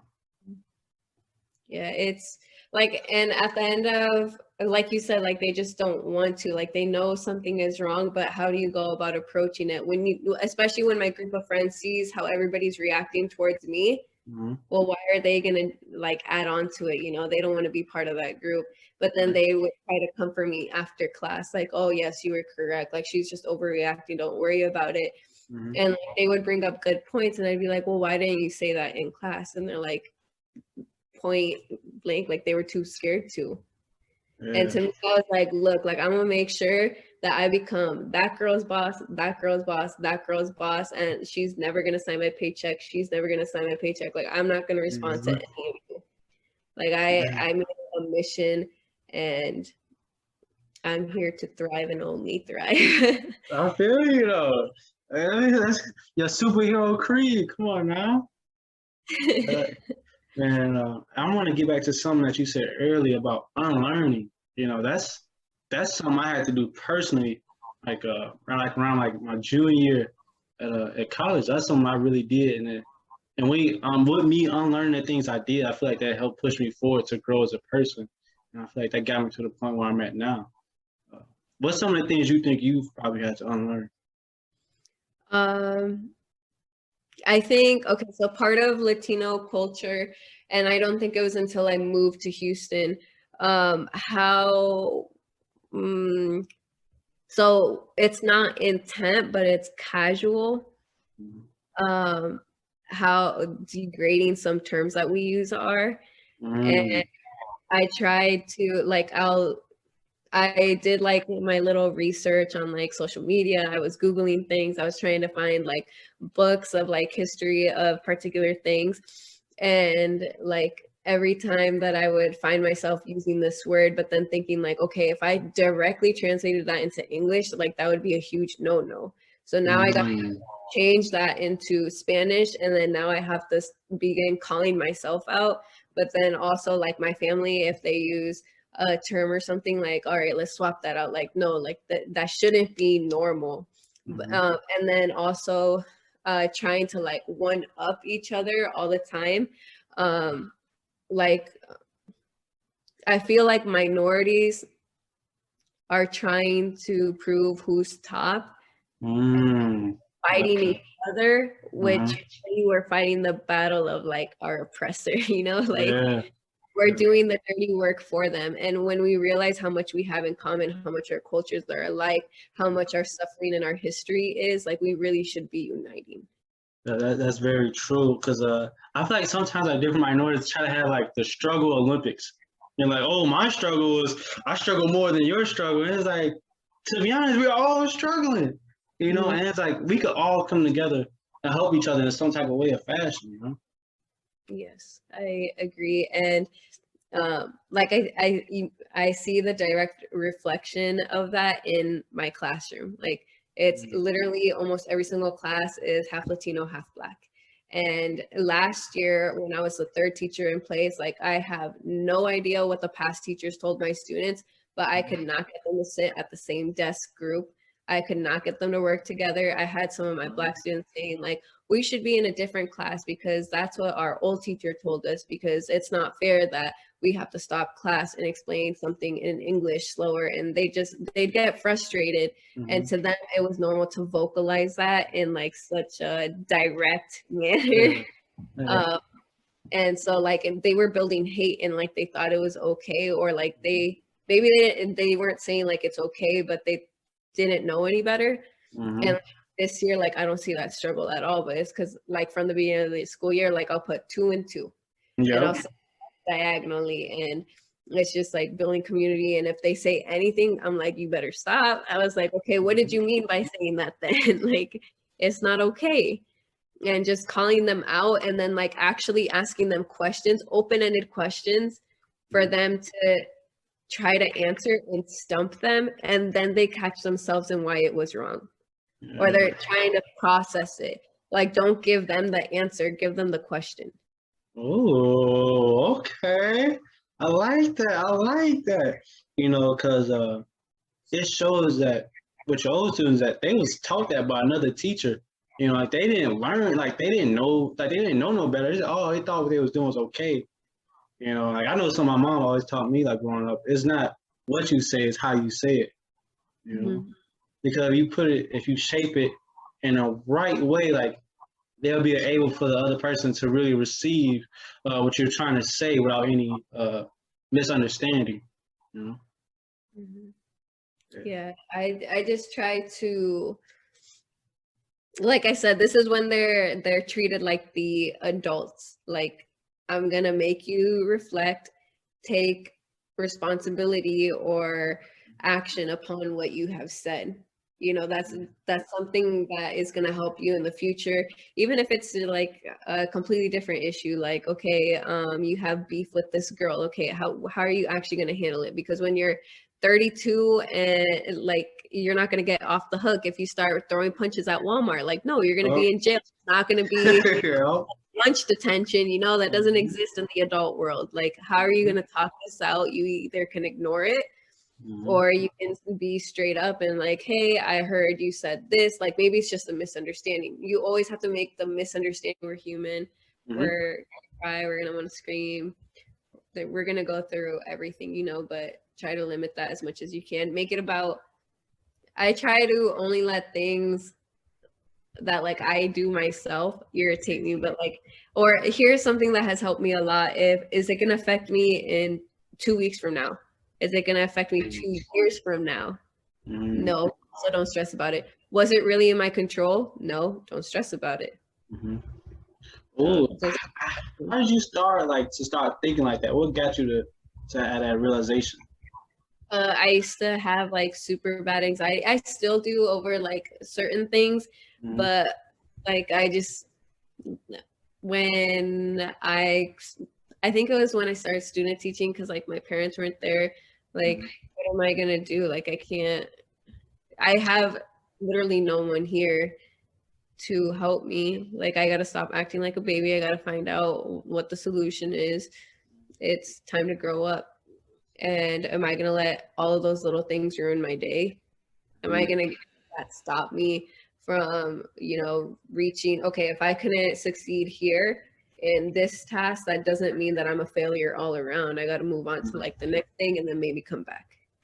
Like, I don't know exactly when I developed that, but I would probably say like overall Houston and being out here has pushed me to like stop accepting like fear of losing, I guess. Because if I lose, that's fine, get up, try again. But like, I need to stop being afraid of that chance. That's very true. I know like something like I've started using lately is like the prayer of serenity. Like I've really been like applying that to my life and like not really worrying about things that are out of my control, And it's like what got me to that point was like having already like breakdowns and stuff like that, like feeling overwhelmed, like just having anxiety attacks and stuff like that. It's just like you get to a point, it's like, damn, like so I gotta find something to find a way to deal with this, And it's like I'm gonna deal with it to a point like I'm not just doing destructive things to myself, as anybody else. It's finding healthy ways to deal with things, before like they become like too overwhelming. Yeah. Exactly. And that's one thing that I feel like I'm very proud of myself, that like I never relied on drinking or any other substance to get by. Like, just finding, like you said, something healthy to overcome that, or like even if it's taking a nap or something, and people say that that's like a sign of like depression or whatever, but it's not. You take naps, like Like as long as you're not hibernating, you're fine. That's very true.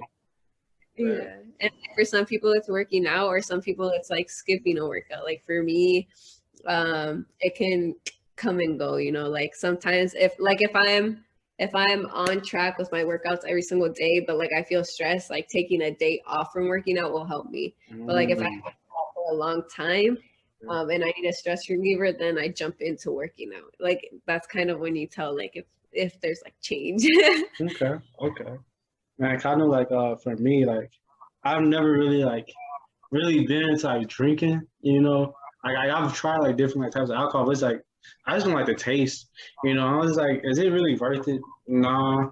Then it's like when I first got to college, I saw so many people drinking. Then I was like having conversations with these people that be going crazy at the parties and this and that. Then I found out like these people are really hurting inside. They don't know a healthy way to deal with this. You know, I said, man, I don't want to be another individual that's just drinking all day, going crazy at the parties, like just trying to avoid the everyday life that I'm gonna have to live, because it's gonna come back after I get done drinking, you know. Yeah. And for me, it wasn't because I like saw people and for me it was because like alcoholism, like it hits home. Like that's my oldest brother, the one that should have been in college before me. Like he was on his way to being a doctor. Like he's my favorite brother. Like the other two brothers know it. Like he's like the brains of the family and everything. And then he started drinking and everything just went downhill so rapidly. His license was revoked and everything. And then he went into the military to get disciplined or whatever, but he came back like a completely different person. But I remember I was still in high school when I promised my family this, and when I promised him this, that I wasn't gonna be like a casual drinker just in case. Like, and I was so extreme. I was like, just in case he needs an organ, like mine will be healthy for him, you know, because like he's drank so much. But like I just didn't like what I saw, how much it changed someone that I loved, and I wanted to make sure that I stayed on the right track and I was there to support him if he ever fell. Man, look at you putting on the cape again. Like you being a superhero, it was in your destiny. Like it was bound to happen one way or another. Oh man. But I know something for me, like talking about like working out to like relieve stress and stuff. I know like as of like I say the last few months or so, I feel like once I've started to eat better, like more consistently, you know, and working out a little bit more consistently, like things really like my mood and stuff really like started to feel better in a way. Yeah, I'm not gonna say that I'm like like I'm straight eating kale every day type of dig. Like I'm not gonna act like I'm doing everything right. It's like I have my few cheat meals and this and that, and I have my days I don't work out, but it's like just doing the little things like kind of like help me a little bit more, you know. Yeah, I used to be really good at meal prepping, and then I found out all the cheap, delicious food that's offered here. So now I barely ever meal prep, and if I do, it's definitely not consistent. Like my rice is never seasoned the same anymore because I forgot how to cook. Like it's ridiculous. But I need to get back on it. I really do. This summer, at my new house, I'll start my cooking. New houses and new beginnings. Okay. It's always something new, something unnecessary going on. That's true. That's very true, man. Dog, bro. My boy, you out for the summer, man. Yeah. Dog, how was the school year, bro? Man, that school year was tough, man. It was really a challenge for me. Not really, taking all the good advice. You know what I'm saying? I had to go through a little ups and downs this semester. Like, and it's not even got really nothing to do with school. It's really outside of school. Like my outside of life started affected with my school. But I got such a unique story. I ended up really holding it down, still keeping my mind militant, still trying to, stay focused on track, and I end up landing back on my feet. But I've been through hell. I tell you, I've been through hell this semester. Hell. You know what I'm saying? Break it down for the people, man. This really going to I'm gonna really speak to the youth on this one. Like, always go with your first mindset and think shit out before you did it. And me watching Power and all types of shit, it kind of boosted up my ego of doing hella unnecessary dumb shit that I should have been left in my past, especially with the opportunities I got set in my face. Like, if you in school, man, play your part. You can't be in school and be a part-time drug dealer, a part-time this or a part-time that. And that was me. You know what I'm saying? I'm thinking like the shit was easy, you know, especially me being down south and shit. You know, you only got like one sheriff going around, you know what I'm saying? They ain't like you back home, you know what I'm saying? Yeah. So I took life for granted, you know what I'm saying? Tried to roll the dice, you know, the pandemic hit, couldn't really find too many jobs. So shit, my dumb ass decided to say like, hey shit, I'm gonna start selling again, start selling drugs again. Kicking it with, you know what I'm saying? You have to watch who you move with, cause everybody got your friend too. You know what I'm saying? Right. And so lucky enough, I had to find the hard way. But it's just one thing about me. I guess it's because I'm an Aquarius or something. Like, it's just a militant mindset, like chess moves. You know what I'm saying? So I know when to put my money in and put my money out. You know, so nothing too major. But yeah, I ended up getting arrested like 3 times this year, 2021. It's been a real tough semester, man. 3? Real tough semester. Real. 3 times. Wow. First time, somebody else bullshit. Second time, somebody else bullshit. Third time, this is all me. You know what I'm saying? Yeah. Facing like 6 counts of felonies. I ended up taking a plea deal. I got like 2 years of probation. You know, I was hitting that road, man. Like I say, I was hitting that road, trying to be something that I ain't, that's not me. You know what I'm saying? It was me, but it's not me. You know what I'm saying? God ain't never put me in a position to get out and then for me to walk backwards. You know what I'm saying? So yeah, I just had to sit back and really focus that, you know. I got a son going on, so like me being in that cage for 2-3 weeks, you know what I'm saying? I had to really sit down and like, you know what I'm saying? Yeah. Is this the life you want to go for your son? You know what I'm saying? You wasn't raised like this, you know what I'm saying? Is it fair for him not to have no father in the household? You know what I'm saying? So shit, I had to sit back and think. You know what I'm saying? I ain't no bitch. I always took risks. Always, you know that. You know that. I always took my own risk up in the streets. But like when you ain't gotta be in the streets, man, don't force yourself to it. No matter how good that music sound or how good that shit look on TV, man. Stay focused on the prize, man. It's a reason why you there. You know what I'm saying? There's a reason why everybody took the right lane and I took the left lane. You know what I'm saying? Don't fuck up your journey trying to, you know what I'm saying, do what everybody else do. Trying to make excuse for any means. And I'm just speaking for the youth from my city. Or the youth all, you know what I'm saying? Because I understand that shit get real. That shit get real influence. Like it's like especially when you listen especially to these rappers coming out of the city like Lil Durk. You know, all this bullshit, especially if you've been on tone in the world, like it really fucked up the whole entire world if you can see it. Yeah. To a certain extent, I don't want to put everything on them. You know what I'm saying? True. It's just, True. you know, shit can get real. You know what I'm saying? It's like a little darker. You know what I'm saying? Yeah. You making somebody else your pain in them lyrics, and it ain't gotta be. You know what I'm saying? Listen to something else that can really motivate your soul or doing something. You know what I'm saying? So you like being. You know what I'm saying? A lot of niggas be really Kendrick Lamar. People trying to put, you know what I'm saying? Little baby, ain't moving too fast, man. You know what I'm saying? Watch, you know what I mean? Watch what you listen to. Watch what you feed your soul, man. Watch what you feed your soul. Man, that's so real, bro. All that darkness and all that goofy shit. You know what I'm saying? So that's it. I ended up getting incarcerated 3 times, like doing dumb shit that I ain't have to be doing. First time I was riding with the wrong motherfuckers and beat back. You know how that shit go when they get behind you. You know what I'm saying? But always hold it solid. You know what I'm saying? There's one thing about me is I don't know if it has always been in me. Like I knew what the fuck I signed up for before doing it. I hope y'all ain't no 6'9" out there. You know what I'm saying? I always hear the dad. Even my mom. You know what I'm saying? Your mama might want you to tell your mom, but you don't never. You know what I'm saying? You get up in them investigation rooms, you shut the fuck up. Yeah, especially if you want to play that part, man. Don't ever think just because you know what I'm saying? Pac-Man coach your ass is just to start telling like, you know what I'm saying? And then try to ghost out the situation. No, it don't work like that. You know what I'm saying? Yeah, man. Bro. I put my foot in that, you know what I'm saying? I walked in that shit, man. You be the one to rub it off your feet. You don't be looking for no handouts or looking for, you know what I'm saying? It don't work like that. So make sure you hold it solid in all your situations. For anybody that's listening.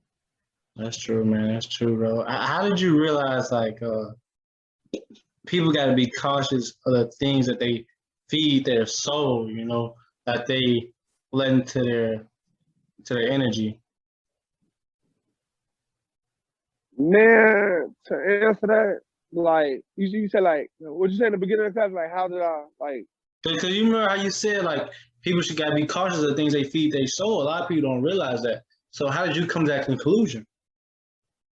Just sitting down and thinking. You know what I'm saying? Like really sitting there. It was like really a feeling. You know what I'm saying? God will always give you this certain energy where it ain't really self-explanatory. You gonna know what's going on. It's that consciousness in your head. You know what I'm saying?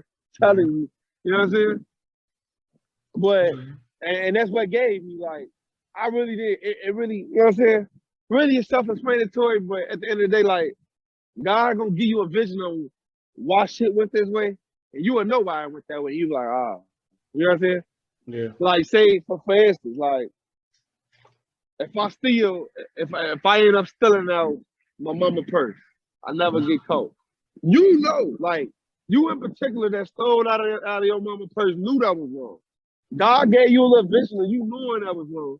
So guess what? It's basically like bad karma. You know what I'm saying? Like your stuff ended up being taken. You like, damn, why has all this shit happened to me? What have you done for all this shit? You know what I'm saying? Yeah. Occur to you. Sometimes you gotta sit back. The accomplishment. That's a little minute, man, bro. What's some of the life lessons you've learned, like that you're taking into your life now that you learned at Iowa State, bro? Man, I'd say the top things that I think about, and I think about this on an everyday basis, is learn from your mistakes and your experience. That's the biggest thing. I learned that from my dad, so I've been, thinking about that since early days of high school. Because to be honest, you can't really learn. Like if you're doing something right, you can keep doing it right. You feel me? But if you do something wrong, you have a chance to improve yourself. And I think that's exciting to improve yourself, constantly. Because another that I learned was that the goal in life is to learn something new every single day. So improve yourself by 1% every single day. So those are some key things that I've always ran by. Because I mean, to be honest, like if you're doing that, there's no reason for you not to improve. You feel me? Yeah. Like to me, I'm passionate about making myself better. Because especially we young, we in our 20s or early 20s and stuff. So we have so much room to just be great. Yeah, man. That's so real, bro. That is so real. Yeah, and I enjoy hearing you talk about like working on yourself and like just making sure like you grow and you become a little bit better than you were the day before, because if you do that, man, like from like personal experience, I can look back and say, damn, like I've really grown as a person. And like you can really see it like it's so crazy, bro. Man, it's crazy. What are some that you think of and you run by? Some life lessons. Something that I took away from school, bro, is like just be in the now, and just appreciate each and every moment, because you don't know what's next, and what's already passed you can't change it, so just be there in the now and just embrace it all. Man, for sure, I definitely agree with that, because I mean you can't run time back. You really you definitely gotta appreciate the moment, like you said. Yeah, man, that's true. And it's like, bro, like, how did you develop that mindset to be like, I can learn from my mistakes and my past experiences? So, because when I see something, it's incorrect in my mind. It might not be incorrect in other people's minds. But when I see something that I think it could be done better. Yeah. Like to me, to acknowledge that you could do something better and not act on it, is worse than acknowledging it and acting on it. It's like it just don't make sense to me. Very much so. So, what advice would you give to somebody that is dealing with depression right now? Start small. Mm. Start with the Mm. small task. Yeah. All right. Give yourself, I learned it is so much easier to crawl out of bed if when your alarm goes off, you turn on the lights right away. Because it's a lot easier than you're like, now it's really bright. All right, I might as well get up.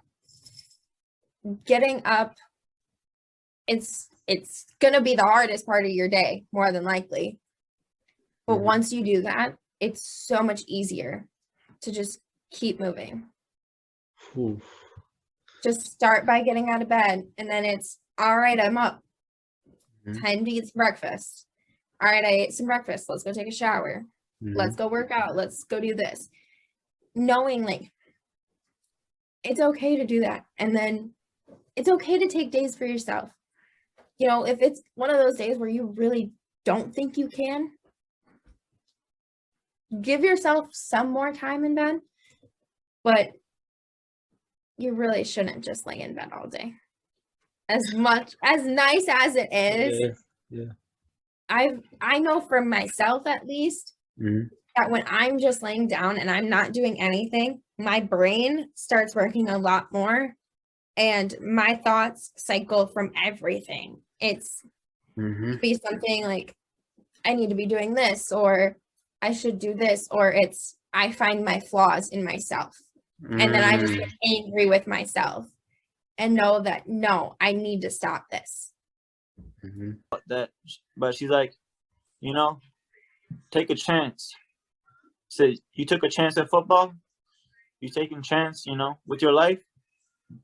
But the only thing you really haven't taken a chance so far is, you know, knowing, you know, somebody that could be there by your side as your best friend. And I said, you know what? You're right. And I did. I took a chance, and sure enough, we together now. And she like, you know, she's like a best friend to me too. Yeah. So, I mean, granted, it's only been like a month now, but like still, like. So it's so crazy. I can relate to what you're saying, man. You know, because you just never know. But it's like to have that individual that you know is like wait, what? Like really? Like this is real. Even though like sometimes it can really feel like it's a movie or something, you know? Like how is this real life? But it is though. I know, right? Yeah. It seemed too good to be true. I wouldn't see myself, you know, at this moment. Like it turned out better than what I was doing. The funny thing was, if I would have never like, you know, done my, you know, looking back at it, if I would have never like just focused on myself, you know, what I had her today, you know what I'm saying? What I had to caught her attention, you know what I'm saying? I never asked her though, you know, why you choose, you know, why did you choose me, you know? Out of everybody else, you know what I'm saying? Why did you choose me? You know, I never asked that. I want to ask that, but like at this moment, like all I remember is focusing is putting myself first. You know, and that's one thing she likes is she likes, you know, you like people that, you know, focus on themselves becoming the best, you know what I'm saying? So like that's one thing now that I had to remain in me still. You know, I have somebody, but I still got to remain in myself, and I got to know how to balance now a relationship. So I thought, you know, relationships are going to distract me from my goal.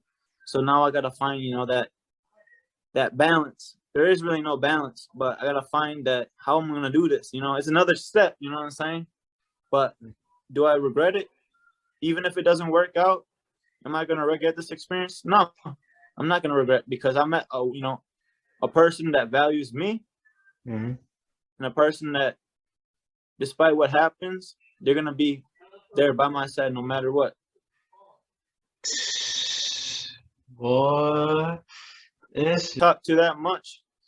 And I've seen for a minute, and you know, whether that changes you or somebody that's, you know, listen to this podcast, if one person picks out one aspect of this, you know, story, this experience, this journey, I would be selfish in a bad way to not give back. And I feel like, why not try new experiences? You know, I know for myself speaking, I'm not the best, public speaker, but I knew this was something uncomfortable that if I would say or do. So I was like, should I leave that page unturned, or should I try something new, get outside my comfort zone, and maybe something great will come out of that? Because every time in my life, when I feel uncomfortable, that's when I'm closest to becoming my best. It's the closest to finding something or finding someone that it was better than I could ever imagine. Yeah, man. So, yeah, I mean, I know it kind of digressed. No, tangent about, no, you're good, relationship wise, but just take advantage of this and give it a whirl. And I think, honestly, I was like a little bored going from being an athlete, really busy, to then like just school, COVID year, not a lot like going on socially, and then also not being an athlete. So I was like, oh my goodness, we just gotta like liven this thing up. Oh yeah, man. It's dope to hear how you're like you never stop like exploring your curiosity. I know it. I mean, you're the same way, Brandon. I think the key, especially in your 20s here, is just to give everything a go. And I mean, you still meet cool people, even if you fail, even if it doesn't turn out, So yeah. Oh, so that's so dope. I came away with this new thing I've kind of been spreading the word on, and it's just this mindset. I realized, like, in the tryout, right, I'm trying to walk on, I'm trying to make the team. We would sometimes have like a time trial where you have a set amount of time and they're seeing how fast or like how the distance you can go in a set amount of time. Okay, let's say that was the test. And so you have to just push yourself. You're putting your body on the line, like you're just whipping like as fast as you can go on that rowing machine. And it kind of got, I mean, really painful towards the end, especially of the time period. But I would see the seconds ticking off, and it's really this mental game of like, I don't know, you're just in your own head. Like, it's kind of like running. Like, you have to think of something to make yourself keep going. And I saw like I had 20 seconds left, 15, and then I got down to 10. And I was like, you know what? If I just put myself pushed, kind of got, I mean, really painful towards the end, especially of the time period. But I would see the seconds ticking off, and it's really this mental game of like, I don't know, you're just in your own head. Like, it's kind of like running. Like, you have to think of something to make yourself keep going. And I saw like I had 20 seconds left, 15, and then I got down to 10. And I was like, you know what? If I just put myself pushed harder, I've got 10 seconds on the line, and this 10 seconds could change my life. Like, if I pushed in these 10 seconds, I could make this rowing team. I could compete as a D1 athlete. I could meet, all these teammates, and like so many doors could open if I just like buckle down and like embrace that pain and push even harder for 10 seconds. You know what I'm saying? It's like you just get to that point of like your body's had enough, but you have to like mentally buckle in. And I think I've taken that 10-second like lesson and now started applying it other places. Like you not give up and just instead push harder, like get that extra rep, right where everyone else is quitting. So if that helps inspire you, Brando, I don't know. Someone say, if so many people could see if they would have pushed, just a little bit harder by one more day, one more hour, one more, email or two on an endeavor that they're going after. If they would have pushed harder and saw, what they could have achieved, but they gave up right at that final stretch. I mean, they were like, people would just cry because they've come so close so many times, and they just gave up right when they should have just pushed one last time, So you don't want to live with that, like, That's so true. That is so true. That's just like that's why I have this mindset now. It's like I just think about things about like how I can't give up now because I'm a lot further than where I used to be, Yeah. Absolutely. And I think those experiences make you tougher. I always say they build character. Oh So yeah. I think you lean on those when you're about to go into something hard. You're like, well, listen, like, 2 months ago, 2 years ago, I did this really hard thing and I made it and we succeeded. And this is not even going to compare to that. Or maybe it's equal or harder, but you have that confidence that you've done it before. Yeah, man, that's very true. Like, what were some of the things you learned about yourself doing this new endeavor, rowing? Like, I'm just like so like what? Like, oh my gosh. I think, I'm a planner. I'm probably one of those type A people that like every detail, figured out. And rowing was so good for me because I had to be comfortable with the unknown. I didn't understand the sport. I was trying to ask questions and get to know it and understand what the expectation was. I had a new set of coaches. I didn't know how they operate. New teammates, so trying to like get into their traditions, and just generally like rowing. I think part of the strategy was also like having us come to practice and not know if it was going to be a really difficult practice or today was like a lighter day or just what they were going to be looking at. And I also realized it's a team of 60 girls, which is almost as good as football, but we operate in boats of 8. So it really breaks down to not that many boats. And you have to compete every single day in practice just to get a chance to be, out on the boat and then get the chance to even qualify among the team for competition. So it was really like this struggle, like, I don't even know what practice is going to be, but I have to show up at 110%. And so for a player, just like laying myself out and being like, I'm at someone else's mercy, and I'm going to be okay with it. That flexibility was a new skill I was really working on. New doors for you, or almost lessens worry if you can try to get in that mindset where you're willing to roll with the punches a little bit more. And I think I can even keep working on that. I don't know. So. Okay. Oh my gosh, man. And like, what were some of the lessons you've learned, like just dealing with COVID, like making it through from where it was to getting to this point now? Yeah,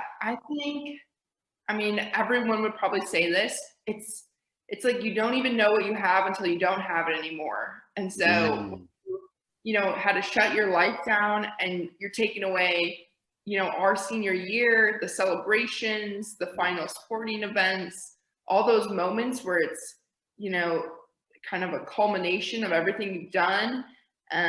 It really makes you think about how important it is to be with people. And when that's not the case, how much you really want it. So I always kind of compared COVID to being sick. I don't know if you've ever like gotten the flu.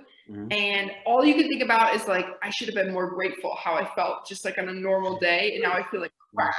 And I just can't wait until I'm back to normal. And that's how I felt through COVID. Like, I just can't wait till we're back to normal. Like, I just want to be, par. And I think COVID also showed me that even when the world shut down, how can you invest in that time? So, I know you've been doing a lot of self-development, you're doing your podcast, you are working it.